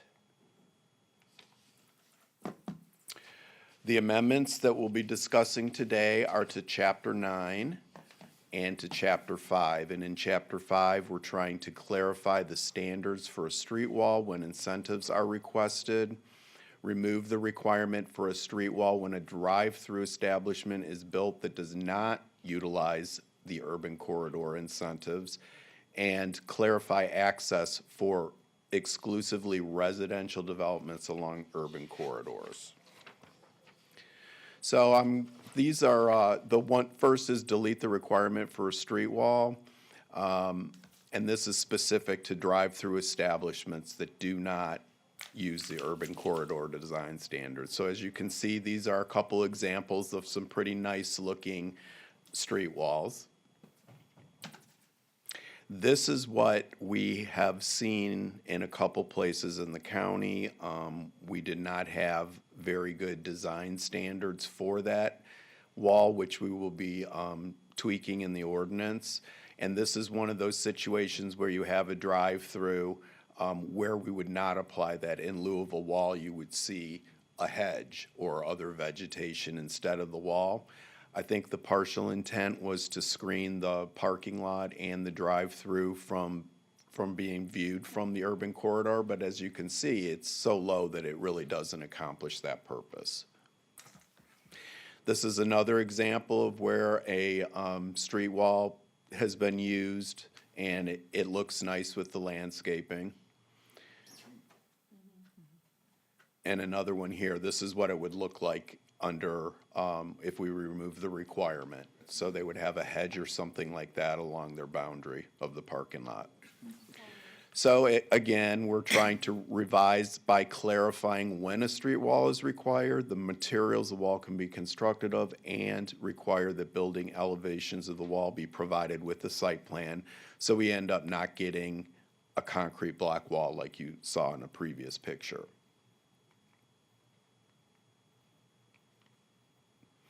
And the other thing we're trying to clarify is the setback for the front zone. And this is a little bit more difficult to probably grasp by this, this graphic. But the one to the left is a situation where you may have commercial on the bottom and there may be some dining. In those situations, you have to use planters or planter boxes that match the facade of the building instead of actually planting the landscaping, where in certain applications where you want more privacy, and that could be for apartments on the first story, you would actually plant it in the ground like you would anywhere else. This is not, oops. The second change is for the location of the parking facilities. It was recognized that when we were doing an exclusively residential project, that there is, when you have a requirement for a second means of access, generally speaking, public safety and fire wants it off of a different street. But there is a requirement in the land development code that says that you cannot take access off those local streets. We believe, staff believes, that that was intended for mixed use or commercial development and not for residential. In most residential projects, we do allow secondary means of access onto those local roads, so that the condition was changed to say something like unless residential and requiring that second means of access. So in those instances, it will be allowed. And this is an example, it's not a great one, but where you see the street at the bottom, imagine that being an urban corridor, and then the driveway through the middle of the two buildings would be the main driveway, and then off the back, there's an alley or a local street. That's where they would have been prohibited before, but now what we're suggesting is they're able to take access to get out to that urban corridor if it's purely residential, and they need that second means of access because there are over 100 units. And the final one is on section 9025, which deals with building entrances. And again, this would be for anytime it says the main, I think that's supposed to be, hang on, let's see how this is written. So it requires all building fronts to be oriented toward the public right-of-way, that the sidewalk system connects with the front, and this is not intended for residential buildings. If you can envision apartment complexes, generally speaking, they're oriented to the center or the parking areas of the project. So we again felt like this was more for commercial uses where you have interaction between pedestrians and the storefront, and not necessarily for apartment complexes. So we're recommending to remove that requirement. No action is required today. The adoption hearing is tentatively scheduled for May 19th. That concludes my presentation, and I'd be happy to answer any questions. Thank you, sir. We don't have any commissioners on the board, so we'll go ahead and open this up to public comment. Is there anyone from the public who would like to come forward to speak on this specific agenda item? Seeing none, we'll go to the phone. Is there anyone on the phone? No, sir. Okay, we have no one on the phone either. We'll close public comment. Commissioners, no one is on the board. I'm entertaining motions. Oh, Ms. Oh, Ms. Shank. Yeah, Mr. Chair, says no motion required on number 5. No motion required number 5, but there is one number 6 relating to this item. Thank you. Thank you, Mr. O'Shea. Ms. Shank, would you like to introduce number 6? And number 6 is the same LDC text amendment 2103, ordinance 2205, urban corridor requirements. Request to hold second public hearing after 5 p.m. The recommended motion reads, I move to hold the second public hearing to adopt proposed ordinance 2205 on May 19th, 2022, and 1:30 p.m. where sooner thereafter may be heard, in lieu of after 5 p.m., pursuant to section 125.664B1 Florida statutes. Do I need to open, I have a motion by Commissioner Servia and a second by Commissioner Cruz. Ms. Shank, do I need to open this item up to public comment? Yes, just on that Okay, one. so we'll open this item up to public comment. Is there anyone from the public who would like to come forward to speak on agenda item 6? Seeing none, we'll go to the phone. Anyone on the phone interested in number 6? No, sir. Okay, no one's on the phone either, and no one's on the board, so we have a motion and a second. All in favor, say aye. Aye. All opposed? Madam Clerk, it passes unanimously. Ms. Shank, please introduce the next agenda item. Number 7 is LDC T 2107, ordinance 2203, county-initiated LDC text amendment, section 545 housing program, affordable housing. Bill O'Shea, principal planner. This is the first public hearing. No vote is required, with exception number 8, which is concerning the time of the public hearing. Well, Mr. O'Shea, we're working you hard today. Bill O'Shea again for staff, thank you. So this is This is regarding our affordable housing incentives. So let me just give you a little bit of background on why we're here today, and we'll go over some of the proposed changes. So the Land Development Code addresses affordable housing advisory committees, recommendations included in the staff report, primarily to clarify several incentives, so that the proposed amendments today. And as most of you are probably aware, the AHAC is appointed by the board and is responsible for review of established policies, ordinances, land development code regulations, and the comp plan related to affordable housing. The AHAC makes an annual recommendation to the board on existing and proposed initiatives to encourage and facilitate affordable housing. Proposed AHAC recommendations are then presented to the board in the State Housing Initiative Partnership Program Annual Report, which you usually receive in mid to later December. And this AHAC review is required for the county to be eligible to receive SHIP funding. So the draft ordinance increases the required project percentage of affordable housing for the rapid response incentive from 10 to 25%, and that kind of falls in line with all the other incentives. You have to have a minimum of 25%.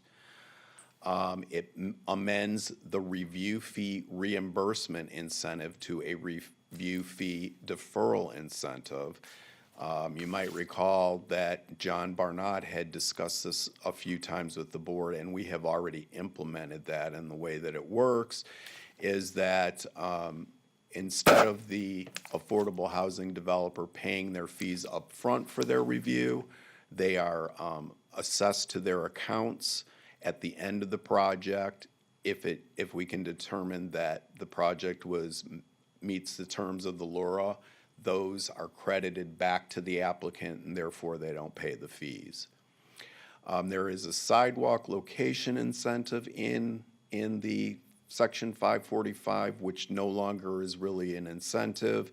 It used to require, it talked about sidewalks outside of the project boundaries or the project frontage, and we can't do that anymore. So the way that it works now is that anytime there's sidewalks required outside of the boundaries of the actual frontage of the development, it's my understanding that transportation works with the developer. The developer designs the sidewalks, they construct them as part of their project, and the sidewalks outside of their boundaries are paid for by the county.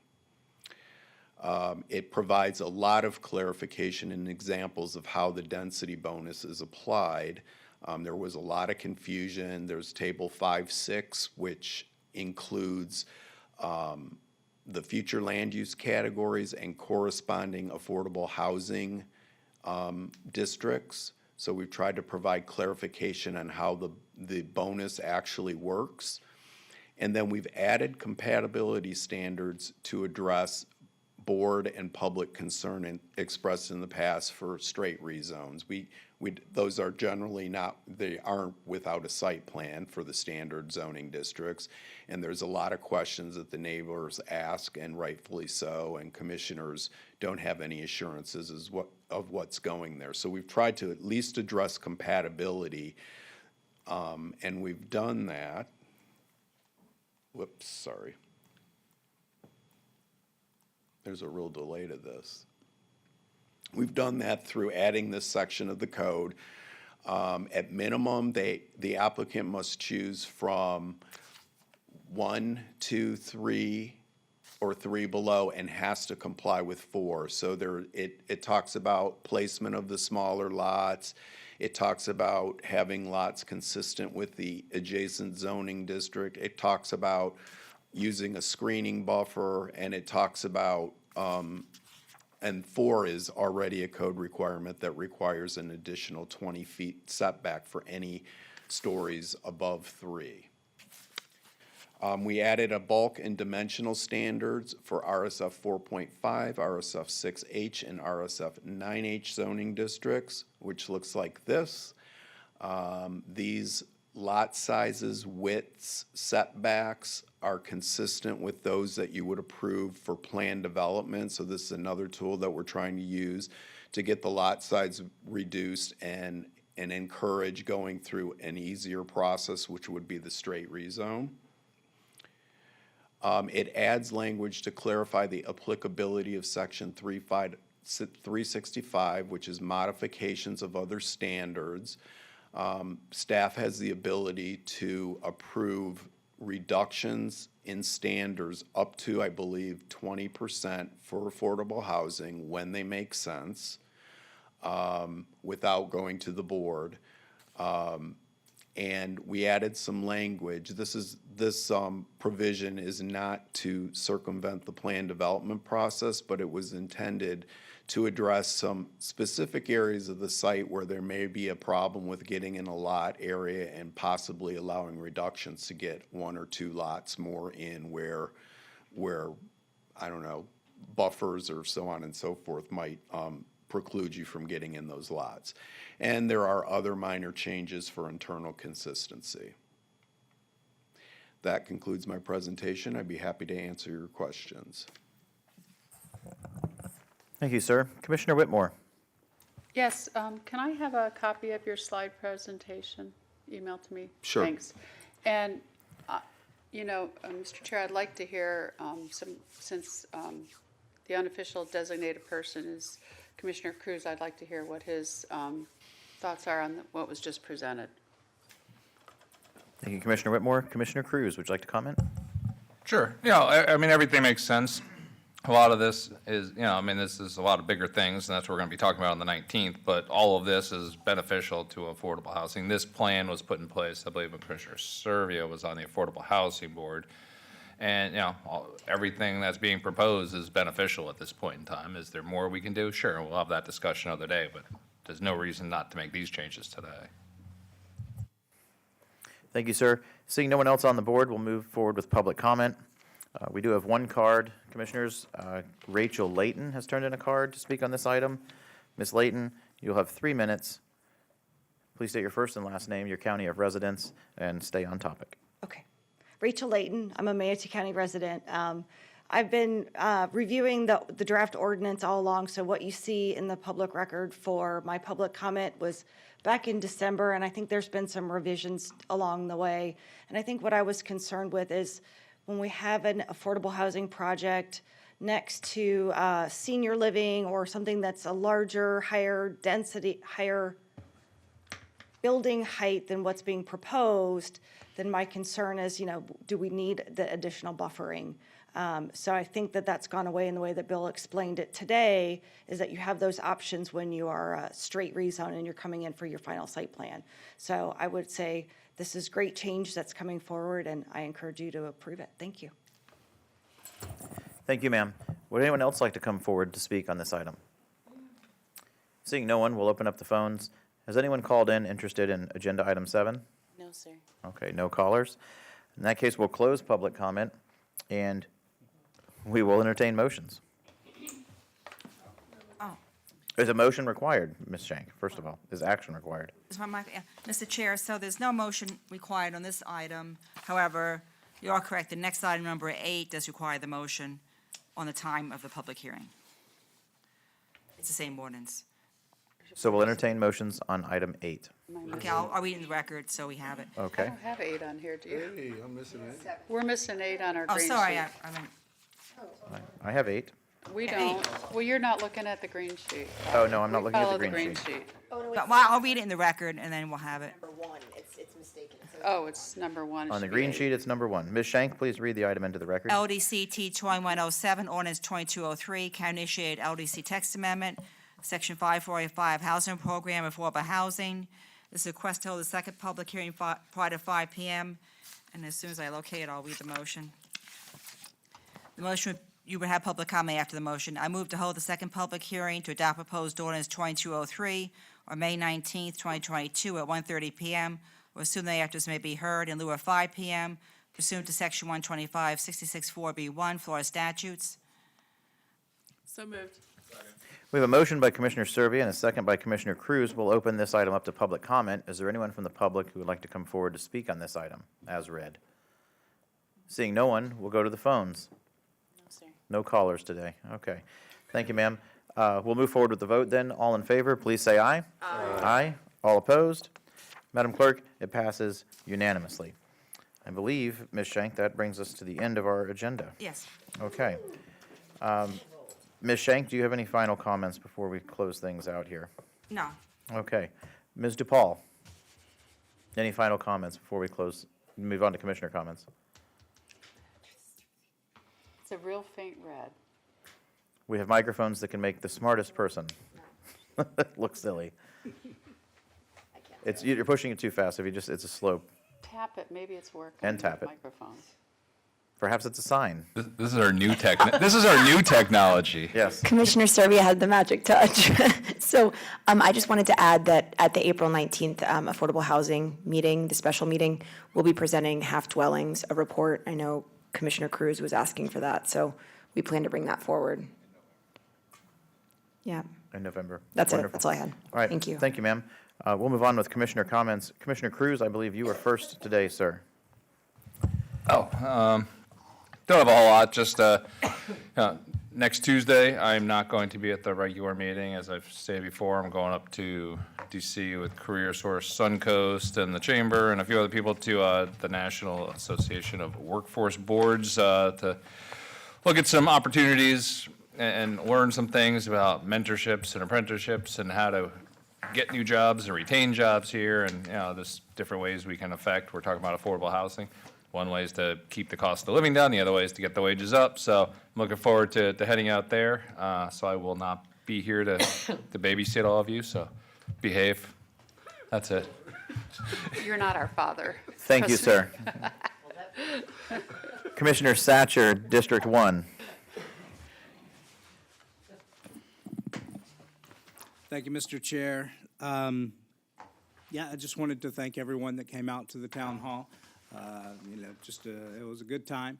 And always good to see people that you recognize and know. And so it was refreshing overall. So I enjoyed it and look forward to more similar meetings. And it was really neat because we had obviously, a contentious issue. And then we also had, some people, as Commissioner Cruz stated, almost using it like a proxy. The Democrats had sent out a big email trying to get people to the town hall. And, but still, even with the crowd that it was, they ended up cheering at the end of it when we started talking about parks and some of the plans that the county has and, setting aside things that people are going to be able to enjoy in the future. And so I just wanted to mention that and express just a little bit of gratitude to the county for putting that together and really going to bat for some things for that north area, for District 1 and Parish area. I also just wanted to give a shout out to Charlie Bishop and his whole crew. So I won't start with names on that because I'll miss some. But, like at Buffalo Creek, we've made a lot of improvements and spent, some real money to make things better there. But it still is overtaxed. That's why we've got, more parks coming to the area. And so, but there was a coach, and he's a volunteer coach, and a lot of people there to play a baseball game. And it just is what it was. There was an afternoon thunderstorm. Big puddle, they couldn't play. And so, he posted on Facebook about it, and it was interesting because you have people, but they, defending, and we used to play in, with nails under our feet. And then, but I will say this, regardless of all that, I called Charlie about it and just said, hey, this is the situation, just wanted to let you know. And I didn't necessarily direct him with what to do or how to solve it.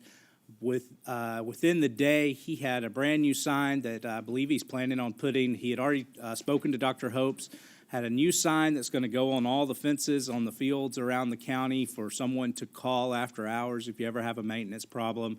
And the next day, the person, the coach that had posted the issue posted a follow-up with a picture of a truck dumping dirt into that area and fixing the field, hopefully, doing what they know to do to fix the issue. So I just appreciate the responsiveness and the hard work and the people of Parrish and the county. Thank you.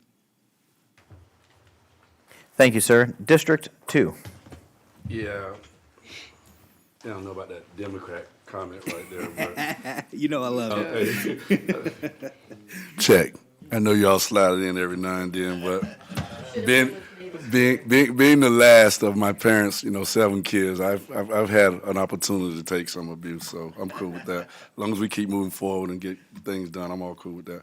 I do want to kind of reflect on what happened last week when we went to this. I don't know whether it was a town hall meeting or some community gathering. I call it community gathering, and the stream, Stronger Together, Reaching Equity Across Manatee, actually invited 3 commissioners out, and obviously some information came out, and it was not advised based on legal. And Commissioner Cruz did a great job of presenting his position as far as where he was concerning affordable housing. I did not speak. I did not speak at all. I sat there because we were concerned about potential sunshine accusations. The atmosphere was a little bit different. It was a little bit different, but as a Manatee County, a Manatee High graduate, it's always been a little different atmosphere when I go into a Southeast High gym. So I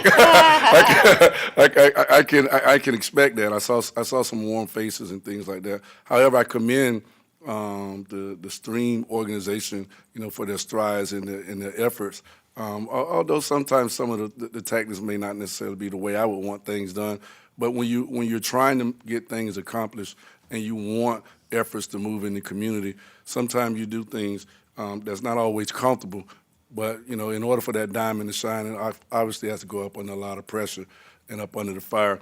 But my comments were, how Commissioner Cruz actually handled the situation and how we communicated about who's going to speak. And I'm just thankful that you stepped up. And I felt like he should speak because he's leading the he was tagged as the affordable housing individual from the county. And he does such a great job articulating to us as far as certain concerns that the individuals have and then the way we should do things.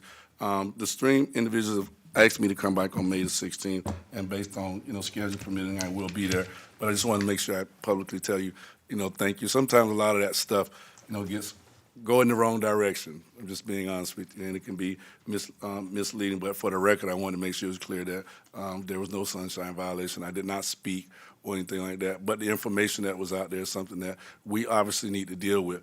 And it's our position on affordable housing. That's the bottom line. And I've talked to the county administrator about looking at allocating specific funds so we can actually say we're going to try to say financially we want to make sure we got some skin in the game. I'm not going to talk about the amount. Maybe that'll come up on the 19th and things like that. But I've talked to the county administrator. I've talked to some other entity that have an affordable housing project that looks good that we may want to look at, seeing if we can support to move forward because it's shovel ready. So there's some opportunity out there. There's some opportunity out there. We as a board, I think the community should know we are aware of the housing crisis that's here. And we are aware of the rate increases. We are aware of families sleeping in houses. And we are very, very, very sensitive to that. We do not want our citizens or our constituents in some of these unfortunate situations. However, if you listen to some of the comments, this housing issue, probably is 10 years back when it should have started being delayed when we noticed that the growth was coming. But we do have the desire to make a difference. We do have some ideas that we're going to move forward, and I'm looking forward to the board supporting some of them so we can make sure that we address this affordable housing crisis and we move the needle so we can make our community we continue to make our community a great place that it is. Those are my comments. Thank you, sir. So District 3, You know, the only thing I really want to touch on, and maybe I want to ask some commissioners who have been here longer than I, because I know this is not a new issue, but man, we have a lot of coyotes running around our neighborhoods in District 3. On the island. You have them out on the island, apparently out by Commissioner Cruz as well. Lakewood Ranch, yeah, they're everywhere. So my question is, because we had a couple dogs nabbed, and I had 2 coyotes follow me walking my dog the other night, and fortunately, I have a dog that I'm not, even with 2 coyotes, I'm not too concerned about the outcome. But Zeus. I mean, I'm just being honest. He's a little muscle man, and you know, while he'd probably think they were playing at first, I think once he understood the situation, he would get down and take care of business. But most people don't. I mean, most of the dogs we pass, you know, are these little 10-pound, you know, yippers, and yeah, and they're not going to fare as well. So I guess my question is, what options do either HOAs or individual residents, you know, have? Obviously, in the Blake Hospital parking lot, I can't shoot a coyote, you know, so, but what options do people have? They were headed right across, I mean, they stalked us for a while, circled us for a little bit, and then they went across to Bishop, and onto the Bishop property. To get the rabbits. Yeah, there's rabbits. We have a lot of rabbits, you know, moles, all kinds of random things they can eat. And there's a bunch of geese on the Bishop property that we're trying to fence off. I'm just being honest. This is how it is. And so my question is, what remedies do we have when it comes to coyotes? We hear constituents talk about it all the time. And I'm always like, yeah, you know, it's wildlife. It kind of is what it is. But I mean, I have a big dog, and these guys followed us and circled us a couple of times. And, you know, I wasn't too worried about it. But imagine a little old lady with Fluffy, you know. It's a different story. So, would anyone like to, Commissioner Whitmore, you're on the board. Don't you say a word. Okay. You're on the board. I actually have them we have them on the island, and one time one was just laying in a driveway, and I was walking my dog just laying there, but I actually carry pepper spray every night with me after dark when I do it, because I have the little ones. But this has happened for many, many years, and I think we need to do another publication, communication. The reason why they're there is because there's food around, and we tell our citizens to make sure their trash is covered, et cetera, all that stuff. Don't lay any food out, don't do anything like that. And there is is it Fish and Wildlife or something? Somebody, yeah, you can call them, but what they did in Cortez is they gave a major education to the citizens at one time, and over by Robinson's, they did the same thing. So, you know, I wouldn't shoot them, but I mean, I would call somebody. I wouldn't even talk about it. So citizens do have the option. Well, I don't think you can shoot, well, maybe. Well, you can. I live in the city of Bradenton. I can't discharge a firearm, but do we have an option to trap them? I mean, is that a thing? Yeah, and that's where you would talk to maybe Charlie's department and see if they would take them out to DeWitt or somewhere, but yeah. I just texted Jake Sauer. Okay. He's saying that you can report it. So there are no real options, but you can report them to Fish and Wildlife.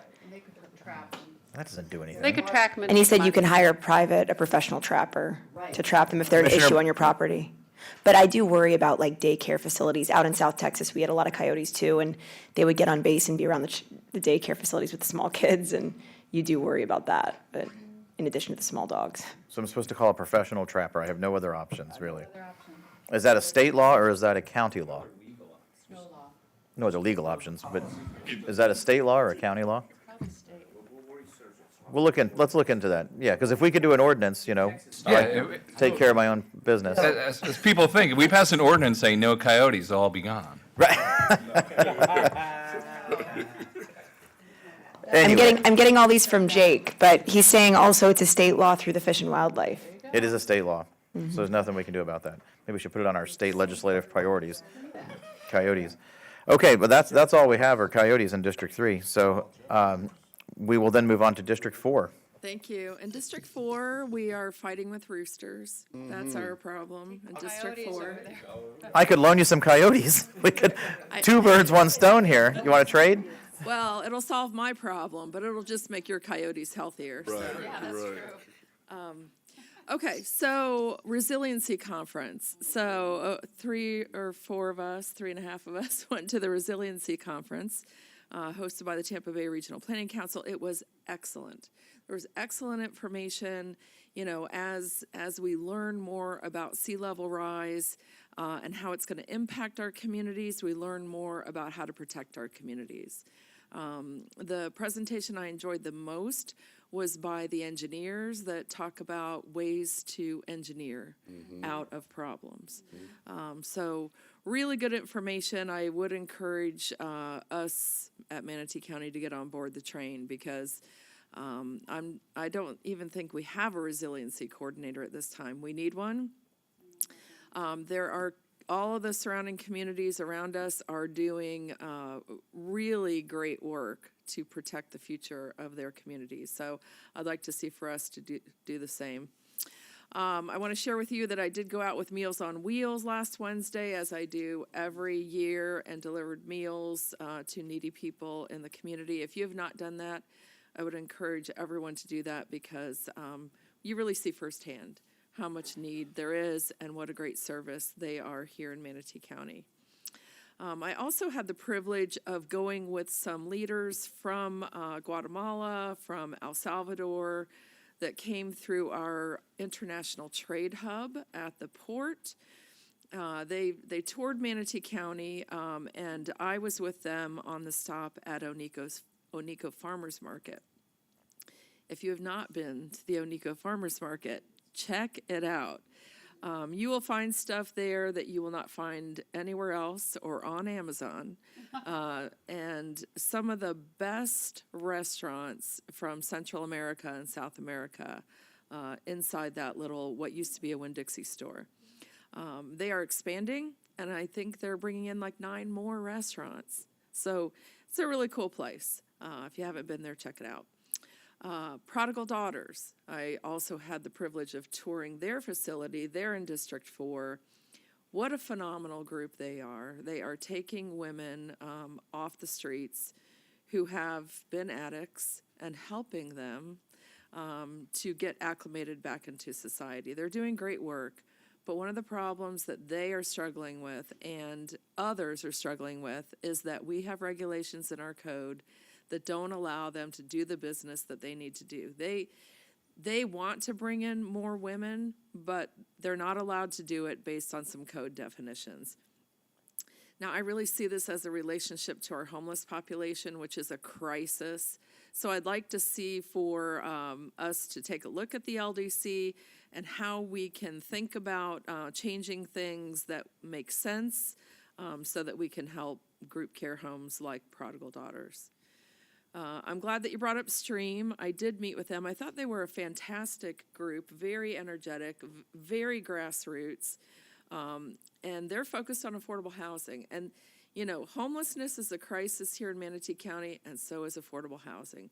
These are no longer issues that we can talk about because they're major issues. We are in a crisis on both of those issues. Stream reminds me of the grassroots group that they had in Hillsborough County that resulted in a housing trust fund in Hillsborough County. And so now in Hillsborough County, because of a faith-led group of people just like Stream, they have $10 million a year that goes into a fund for affordable housing. So check out Stream. If you haven't met with them, you should. I did not attend their event over at Southeast High School under the advice of our attorney's office, just because there were too many possibilities for unintended sunshine law violations. But I love what they're doing, and I thank Commissioner Cruz for being there and speaking, and thank you, Reggie, for being there to listen. I met with University Village, another community in my district, to talk about the proposed park in District 4. I really love getting all of this feedback on what should happen with the park, what the concerns are. You know, when you go and you talk to the neighborhoods at that micro level, you think about and hear about things that you never really considered. And so I got their feedback and I've passed that on to the staff.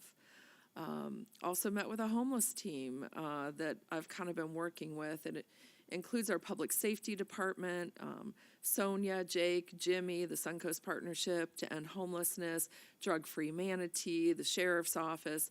I mean, that group of people, they are so critical in helping us to address the homeless crisis.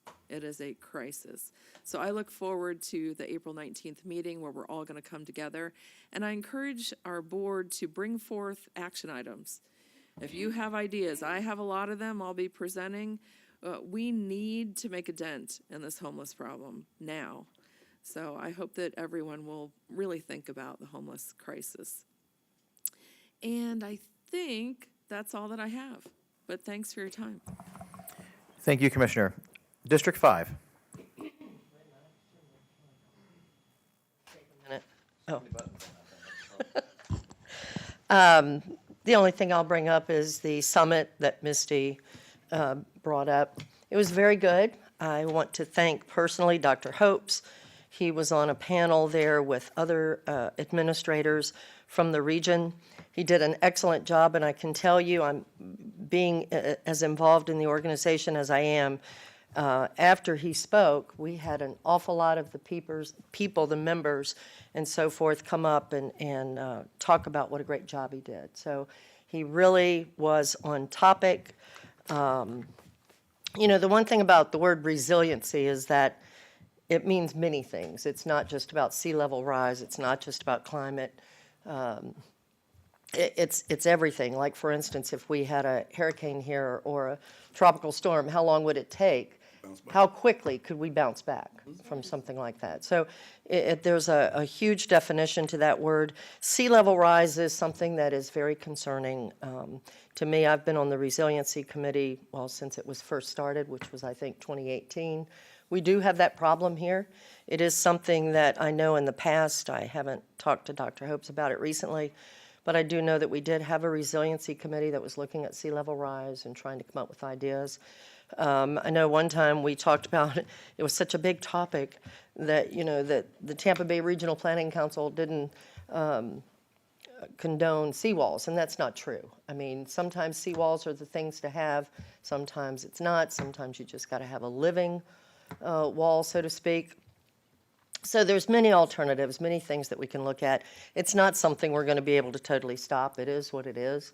We cannot control the weather or sea level rise, only to a certain extent. But anyway, I just wanted to say thank you, Dr. Hopes, for being there. You did a great job.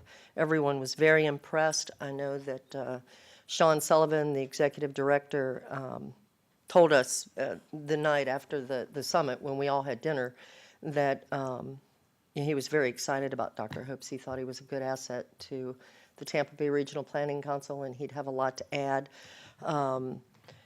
You know, it was just, I will say too that he had a standing ovation. So that's really not something we hear about very often. So just wanted to say thank you, Dr. Hopes. It was a great summit. It was definitely better than the first one we had, and we get better every year. So thank you. Commissioner Servia, you're on the board to respond to Commissioner Baugh. Thank you. Just to follow up on those comments, and Dr. Hopes did do a really good job, and it was a very good conference. One of the things that we heard at this regional conference, you know, with all of the counties that surround us in this region, is that Manatee County is at risk for the highest property value dollar loss due to sea level rise. So we need to be in front of that and do all that we can to mitigate those impacts to the public. Thank you. District 6. Yes, I attended the first day, and we're expecting changes and all this within the next 30 years. And we sat at the mayor of Holmes Beach. She was there with her, actually Sajay was there, and there are other engineers. So we sat with them, and you know, we have to we've got to talk to our business community and plan for the future. I mean, they're thinking about higher freeboards, et cetera, which that means they would have to increase their height on the islands, the barrier islands. And, you know, this group also suggested in the future higher seawalls, and also the living seawalls with, you know, higher, et cetera. But we can start planning for it now. It really didn't look good for my grandkids coming up if we don't at least start planning and looking at things now. that we don't have a department right now, because I met with Charlie yesterday. Hopefully, he'll talk to Dr. Hopes and we'll get something going. The other counties are way, way ahead of us. We had somebody and they went somewhere else, and we hadn't replaced that position, but we have staff that could do it. But, you know, this should be a priority, and I always think the best way to get things done is work with the business community, because that's who this is going to affect, and also our residents. But we really need to get input and start looking realistically at what is planned in the next 30 years. I want to personally, again, thank Bill O'Shea and Courtney and her staff for pulling the information together for the previous agenda item. What surprised me is I went down yesterday to Bill's office just to see where they were on it, because I had requested it Sunday, but I knew it was a lot. What you saw took a lot of work. And literally, Bill's office has 2 computer screens. That's the width of his office. I was shocked. I mean, if he wants to lay a plan out, he can't. Or turned, I mean, I had to stand outside the cubicle because, you know, Courtney fit in, but then that nobody else could. So, but what I can't believe the tight spaces they're working in. I was kind of really shocked. So I just want to give them credit for all the hard work everybody's doing and on the space that we have available. So I appreciate it. I asked for the copy of the slideshow. We did get a memo from Dr. Hopes regarding the meeting on the 19th for affordable and homeless. And, you know, I've talked to the mayor again recently about his engineer and his potential increasing his sewer treatment plant and how we could work together to still do a homeless transitional housing there. And I know the mayor's going to be there, but what the email said is for us to come with recommendations. This isn't the time to dialogue, and I respectfully don't agree. I agree if you're talking to talk and nothing's getting done. But we have people that are coming, that we've delayed this a few times now, that aren't going to be able to talk. It was said to give actions, present actions. I don't appreciate heads being shook, please. But we were supposed to give actions, which I have a list of things, but only recommendations to do actions. But it said it's mainly for us to do that. I don't think we've been waiting for a work session. How can we have an action if we have? Well, that's how I read it. And I did send an email asking that and never got a response. Say one quick thing. I don't want to be on the board to talk. I just want to respond to this sentence. Go ahead. That's not how I interpreted the email, and I could be wrong. I interpret it meaning we're not having a work session, meaning we're not bringing people in for 30-minute PowerPoint presentations.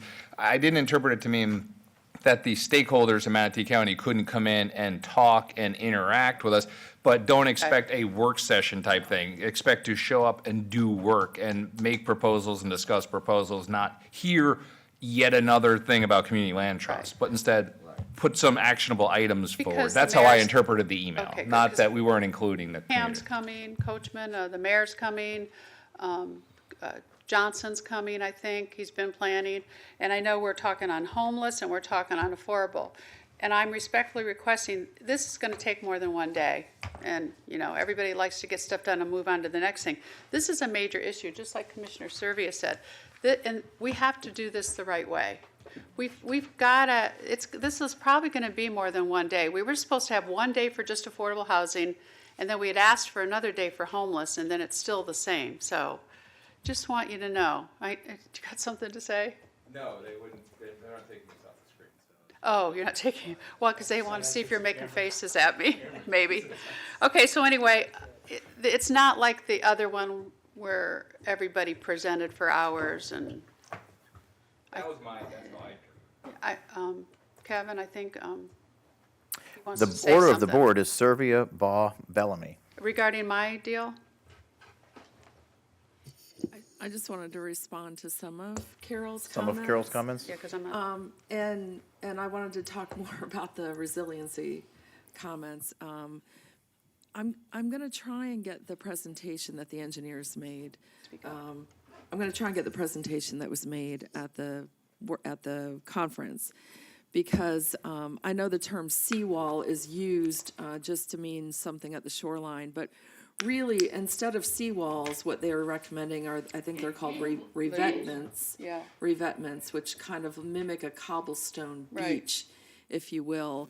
And it takes the energy of the wave action and distributes it in a better way than a seawall, which disperses it to the nearby properties. An engineer could better explain this to you, but there were some cross sections and drawings about things that we really can do, which, you know, protect the land, which people who own the land along the shoreline want to make sure their land isn't eroded, and it protects the water body as well, which is, you know, always the controversy with seawalls. So really good stuff. I hope that we can, maybe Vanessa can get a copy of it since she sits on the TBRPC. But if not, I'll reach out and see if I can get it. Thank you, Commissioner. Commissioner Baugh. Yes, thank you. I just wanted to respond. Actually, Dr. Hopes and I had a discussion with one of the engineers later that evening, and we talked about perhaps him coming and speaking to our group. So you will see that happening. Commissioner, No, that's it. Commissioner Bellamy. Yeah, I'm kind of in the middle as far as, this is the affordable housing workshop. I've had a couple of conversations with the county administrator, and the reality of it is, I honestly think it's twofold. Every time we have a workshop, I'm the main one that said we need action steps to make sure we can draw conclusions on things. And within the conversations that I've had with the county administrator, there are a couple of things that I, once I talk to him again, plan on bringing up as far as potential action steps. However, because of the crisis, it may not be solved and concluded in one day. No. And I think all of us are aware of that, but I do think we have an opportunity.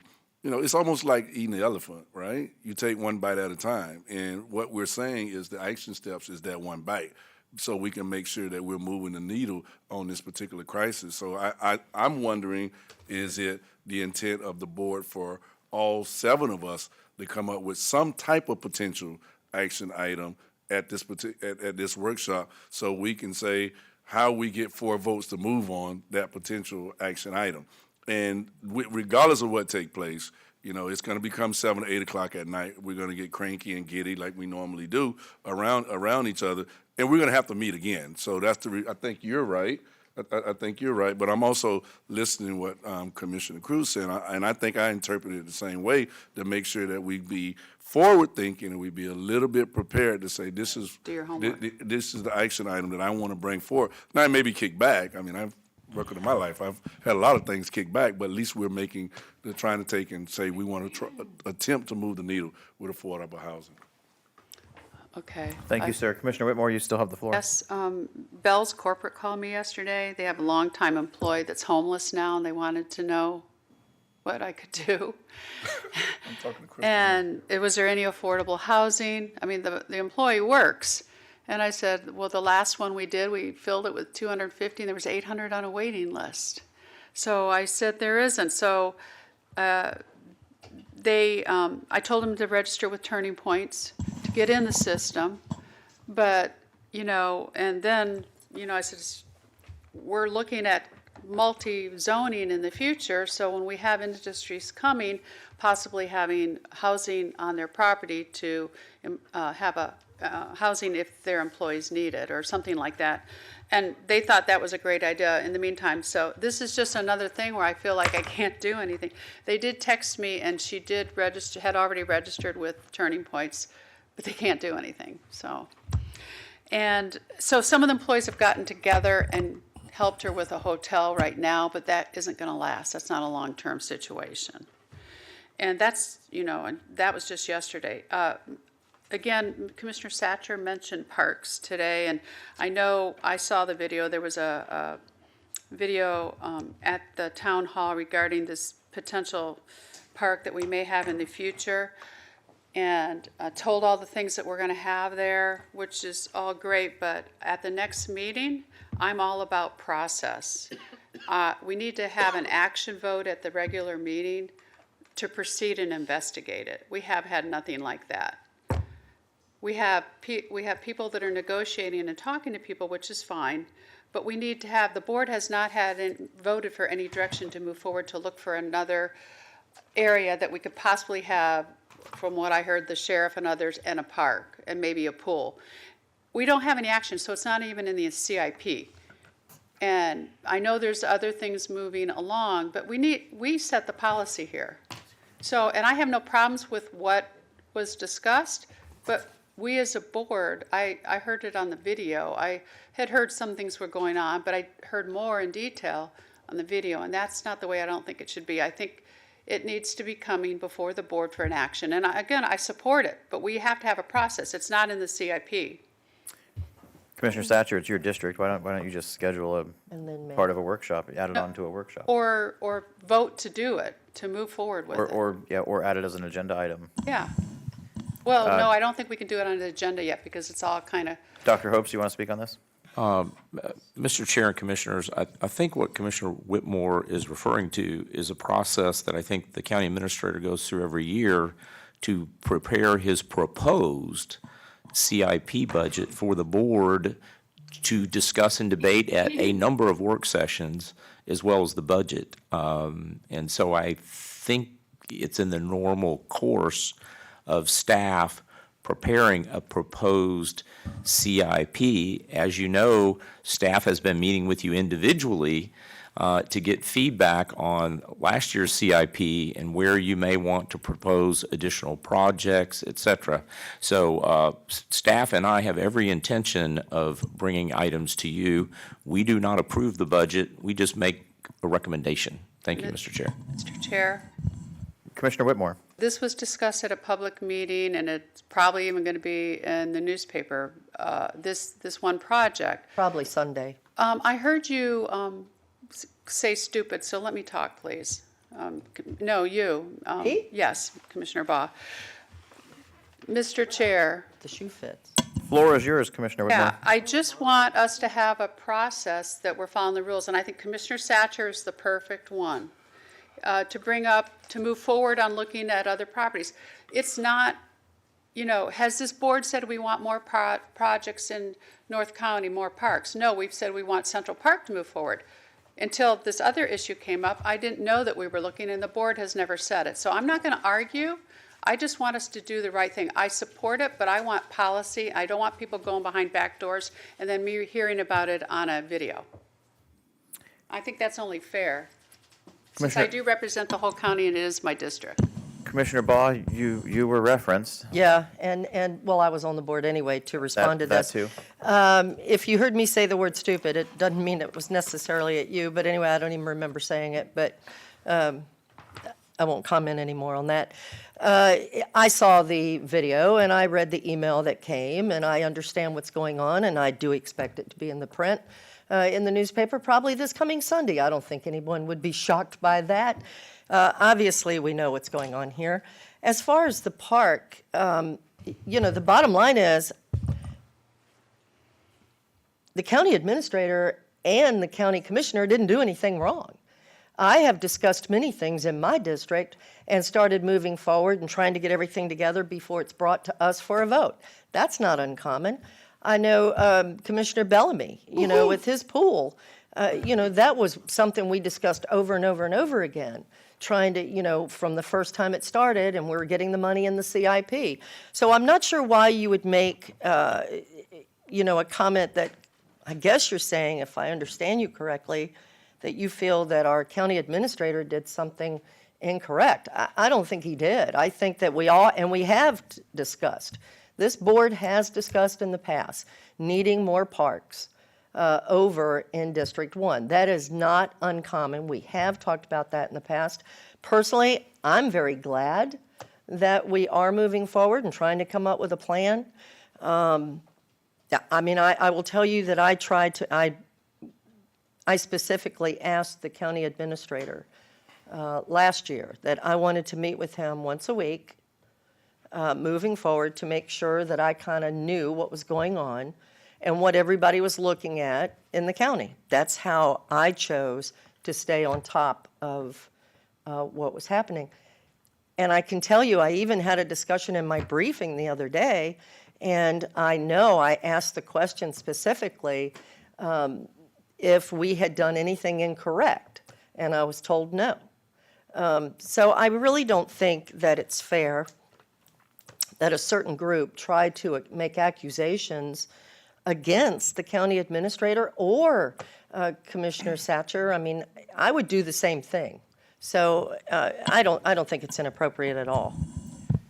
Thank you, Commissioner Baugh. The order of the board is Van Ostenbridge, Satcher, Servia, Whitmore.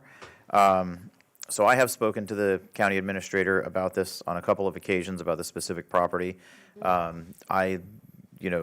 Essentially, for what it's worth, without giving him direction, because we can't on our own, but, nodded my head and told him, my 2 cents. I really like the idea. I think that a piece of property that large could and will give Parish essentially a bit of a, Parish is not master planned, right, like Lakewood Ranch is. It's a completely different animal. It's an assemblage of ranches and farms that are turning into neighborhoods. And we talked today during the discussion about the overlay that it's essentially could become it's a bedroom community, and we want to ensure that Parish is not just a place where people go, sleep, and then have to drive out to other places, because that exacerbates our traffic problem.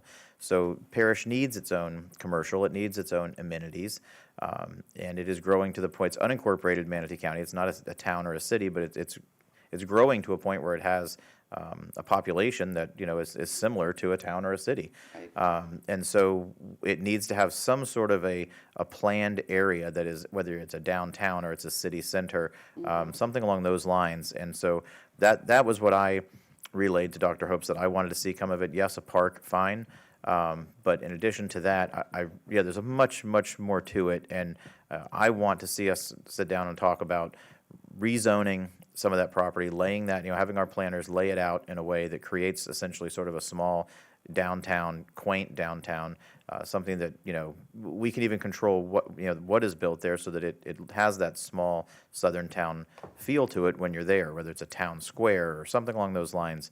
And there are some amenities that we know are coming to Parish. Some of them are already in the CIP. And so could those be located at this property? But I did make it clear that I don't want to see 220 acres taken off the tax rolls at all. But, if at least half or more of that is, hopefully more than half, is going back on the tax rolls, rezoned properly for commercial, then in the end, we won't lose on that. We won't lose money on this. And we'll have created something that Parish needs, and that, I often say, sometimes only government can do things, and those are the things that government should do. Well, Parish is just turning into neighborhoods, and government may be the only one who's able to step in and say, hey, there has to be some form of planning going on here, and we have to bring some sort of form of structure, commercial structure, to Parish. They can't just be strip malls and houses.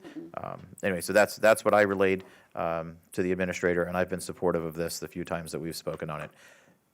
District 1, Commissioner Satcher, floor is yours.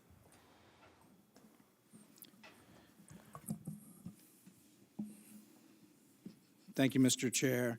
I have been, first of all, I'll just say that I can totally relate in that, when something's going and you haven't heard about it or you don't know the details, the knee-jerk reaction is, what are y'all doing? And, That's all I want to know. and why haven't I been told, No, it didn't. And so I understand that, but I also, I have not been a part of any of the day-to-day or, regular updates or anything like that. But it also hasn't been, I have talked to Dr. Hopes about this with it being in my district.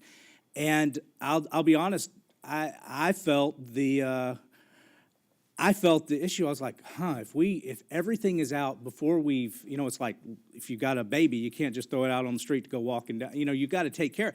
If right now, when it's still in its infancy, we're trying to protect it, the idea to see if it can come to fruition, because you've got landowners involved, you've got people involved, corporations, et cetera. So, and then the other thing that I expressed early on was, I said, this can't be, and I'll say this carefully because I don't want to bring up old issues that predate me being on the board, but I said, but this can't be similar to things I've seen in the past, and then brought up some of the specific things. This can't just be, well, I won't go into the details, but I went through the things, and then when he went through more of what the plan is, it was very reassuring. Something that I think it's going to address the major concerns that may come up in people's minds. For the people that live in that area, when you're trying to put 3,000 kids and parents on Buffalo Creek Park on a Saturday, it is just untenable. We can't continue to do that. Right. And with the number of homes that have built already, I feel like we can't necessarily stop what's going on in the world. People want to move to Florida. They see it as free Florida. This is the place to go to get away from overregulation. We can't necessarily stop that. The least we can do, though, is try to give, people and families and retirees a great place to go. And then also set up, as the chair mentioned, changing some of the zoning so that we can have a town center type area. So it really is a neat plan, and I'm hoping it comes together, and I think it will.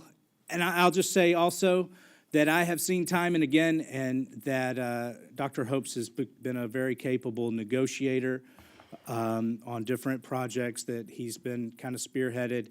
And so I think that we do have a good leader in that regards on these types of negotiations. And it is tough, though, in that because, he wants to keep people informed on the one hand, but on the other hand, he can't say things that he doesn't know yet and when he doesn't have commitments from people.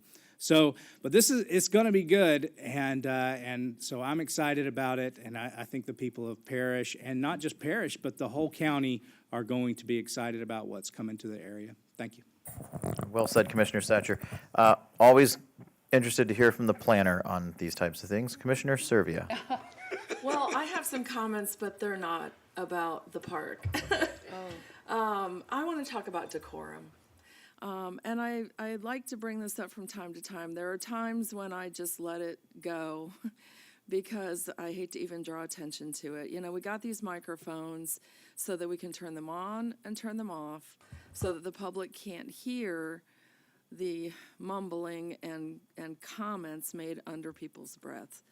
I wish that wasn't even necessary, actually. But, name calling is one of the most damaging forms of bullying.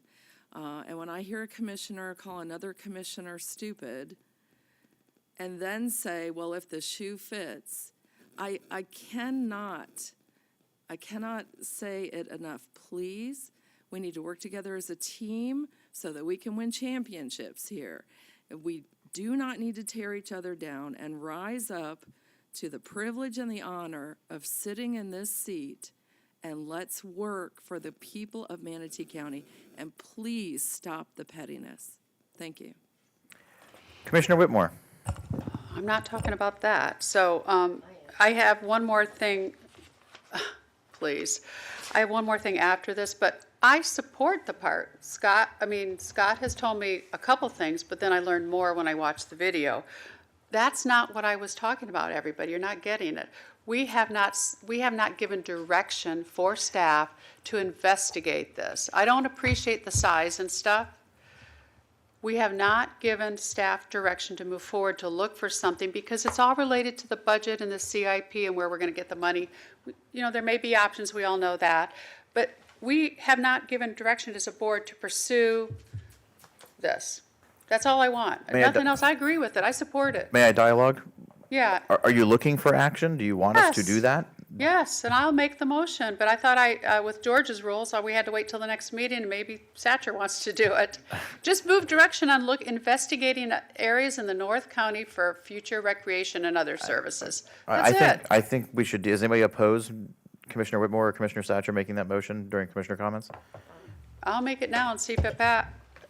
Is that opposed? Are you opposing it? No, I don't oppose. Okay. For kids to go out. Okay, I make a motion that, I I make a motion that we direct staff to investigate and look at areas in the North County for recreation and other services, county services that we may need in the future and other options. Second. So we have a motion by Oh. Commissioner Whitmore and a second by Commissioner Satcher. I'll go ahead and open it up to public comment now. Is there anyone from the public who would like to come forward to speak on this specific item in this motion?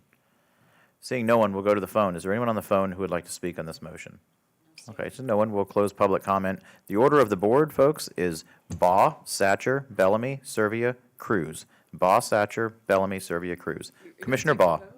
Actually, it's for. Oh, we're going to do discussion, right? Yeah, we'll discuss. I don't have a call button, so she Oh, was. oh, calling for me. okay, so you we'll can start call with- me last if you want. We'll start with Hope, so let's get you in there. Okay. Everybody's spoken. Look, I appreciate this, but there's been a lot of conjecture around this, and let me just help where the origination of this came from. In the CIP, there are a number of things that were planned for the Buffalo Creek Park. It anticipated it being constructed on land that was an old landfill. Among many studies, it was determined it's probably not smart to put soccer fields and things like that on an old landfill because of a lack of stability. And through negotiations in other areas, a property owner, as part of the Moccasin Wallow road expansion, mentioned assistance with identifying community value for some of those holdings, and it led to that, trying to solve a problem. I'm going to be honest with you, I don't appreciate the inference that I may have gone beyond my scope. My role is to bring solutions to the board to consider for problems that come up during the daily course of managing the county. With that, I appreciate the motion and the direction, but also keep in mind that, as Commissioner Satcher mentioned, these things are handled delicately because sellers of property may not want it to be too public too soon. And that's why I briefed all of you individually on the process. But I do appreciate the support in codifying direction.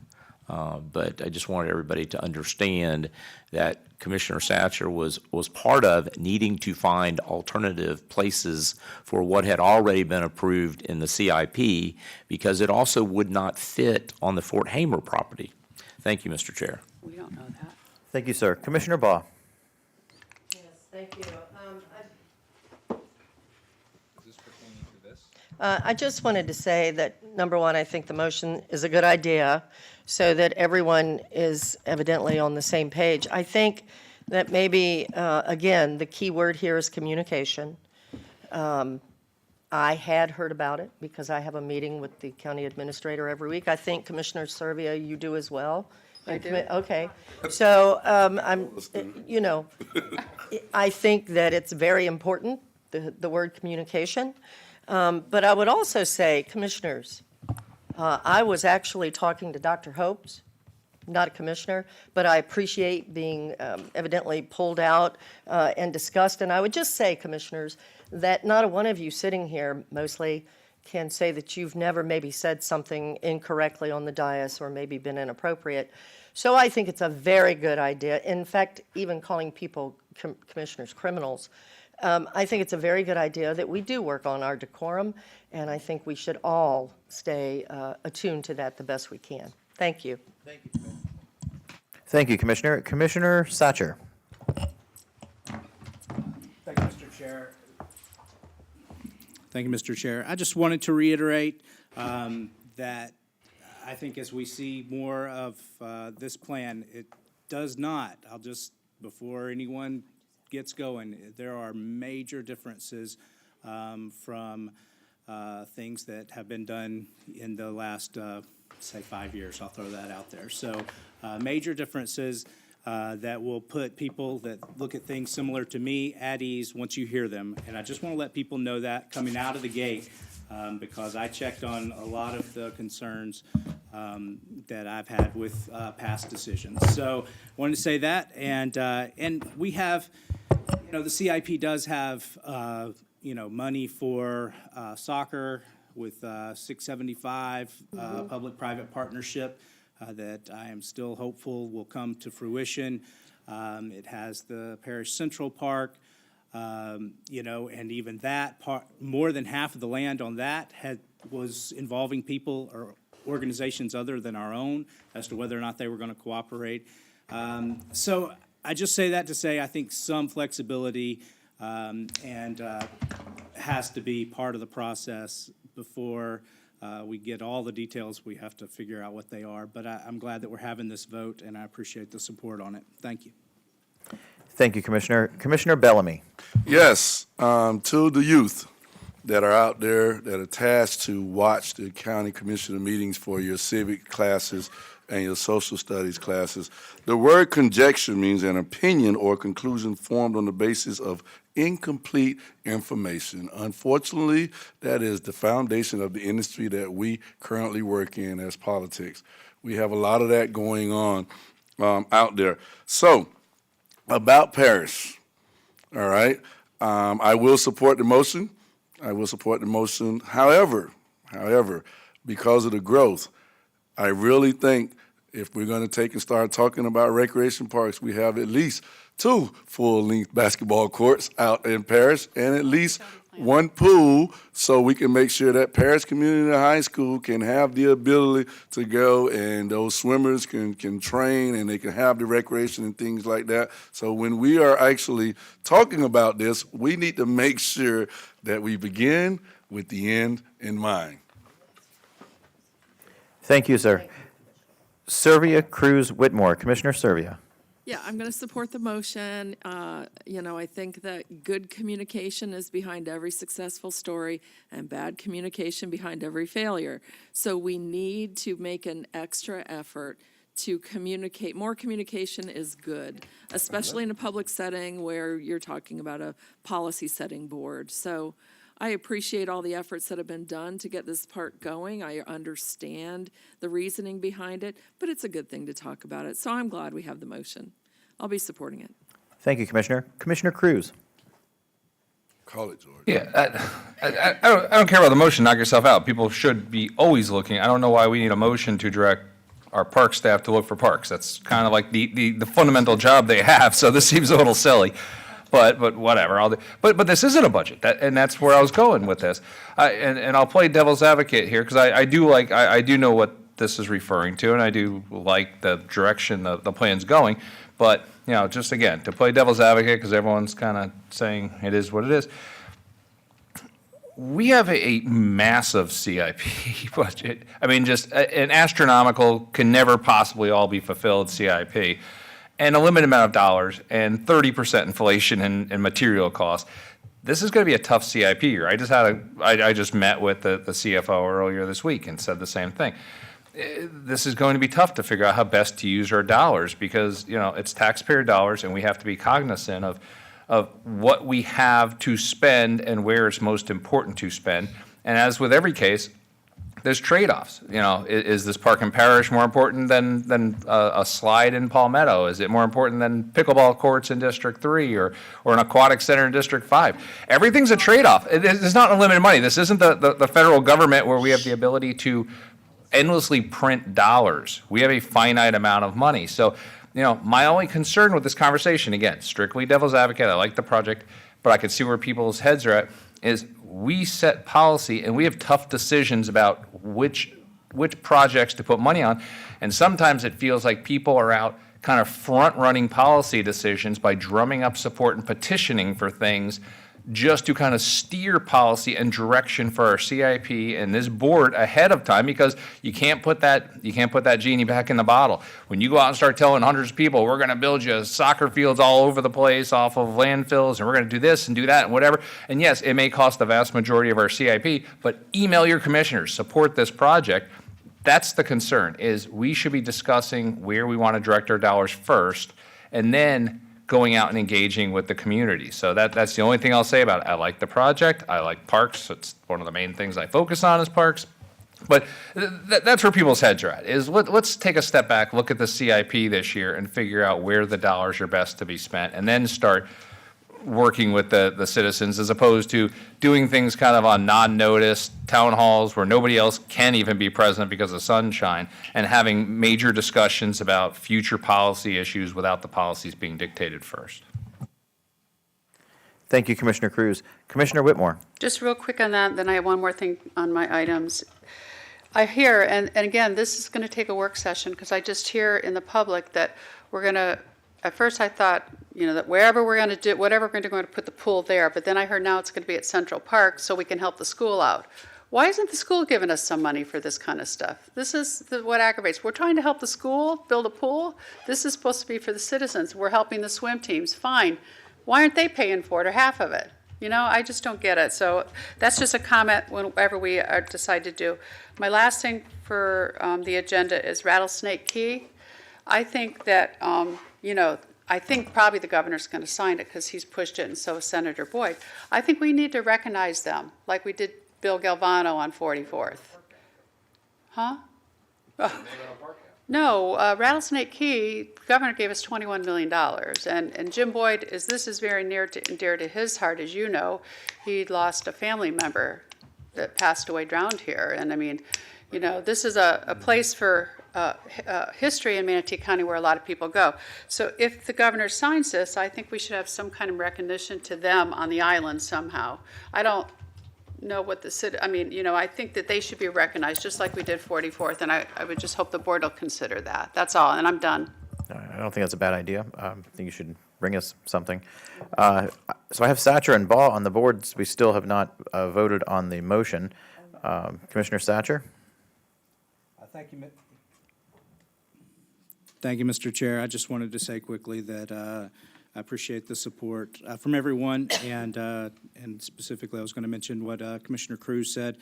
I realize it's preliminary support, and then I also appreciate his concern about watching people's money and the taxpayers' money closely, and not just not making halfway decisions with that money. And so just I do believe that, you know, after hearing some of the details, or some of the vision is probably the best way to put it. Some of the vision, I hope and I do believe a lot of those concerns will be addressed in the future.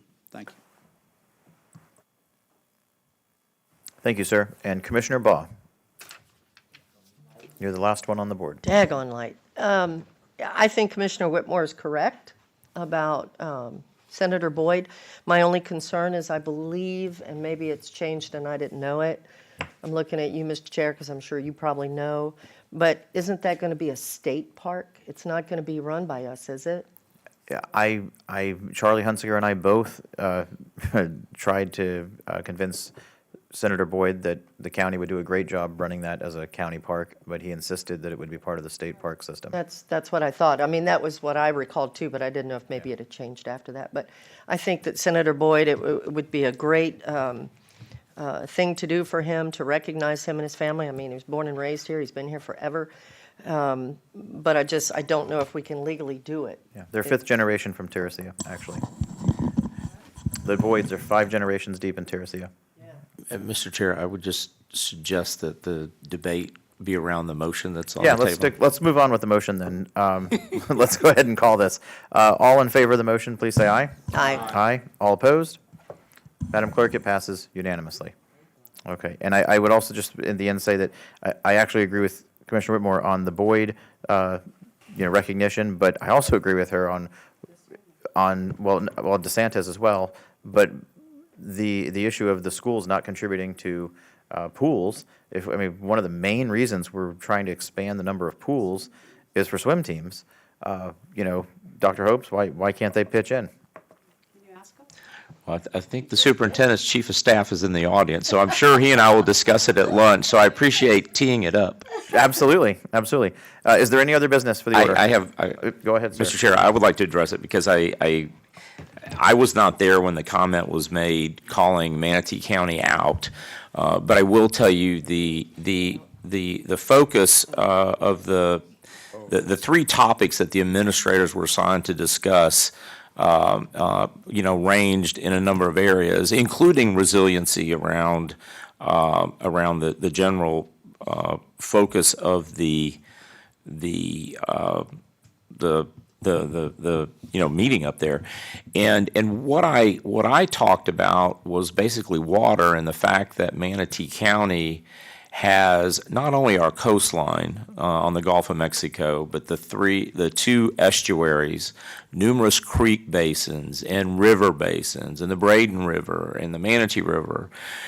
all of which contribute to the need for resiliency after a storm, bouncing back, i.e. elastic back, where those basins all empty out and are back to where their normal levels are. And the point that I made was that this commission has allocated substantial dollars this year, including ARP dollars, to stormwater, because the way you deal with resiliency around all these creek basins and coastlines is just that. You've got to deal with stormwater and moving it.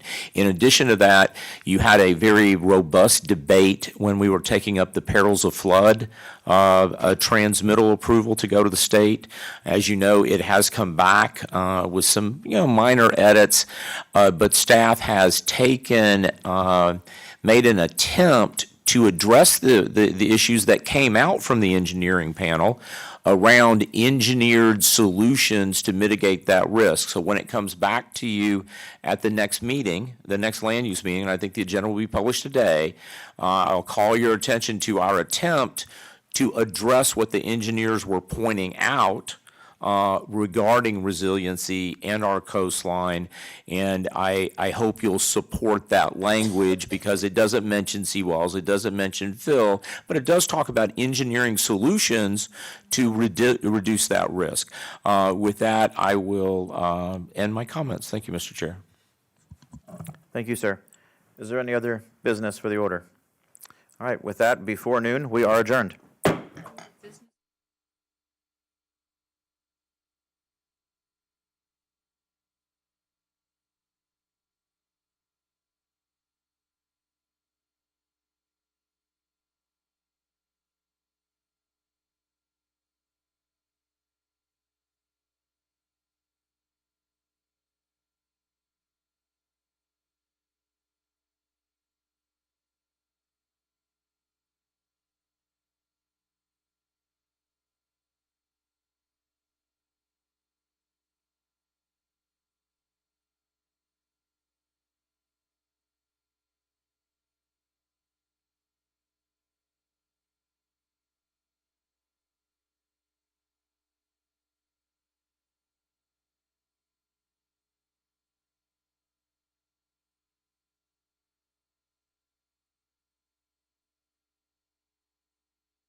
Hello and welcome to Up Close.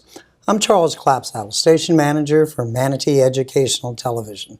And it's my great pleasure to meet with Dr. Scott Hopes, the Manatee County Administrator. Dr. Hopes, thank you for taking the time to do this today. Thank you, Charles. I know how busy you are, but take time out to discuss what the Manatee County is doing, the leadership that you're providing, and the many great things that are happening throughout the county is a great benefit to the citizens. I appreciate the opportunity. So if I may, I'd like to start out and give you a little background about Dr. Hopes. He has a wide and varied history, and I want to read some of the highlights of his accomplishments.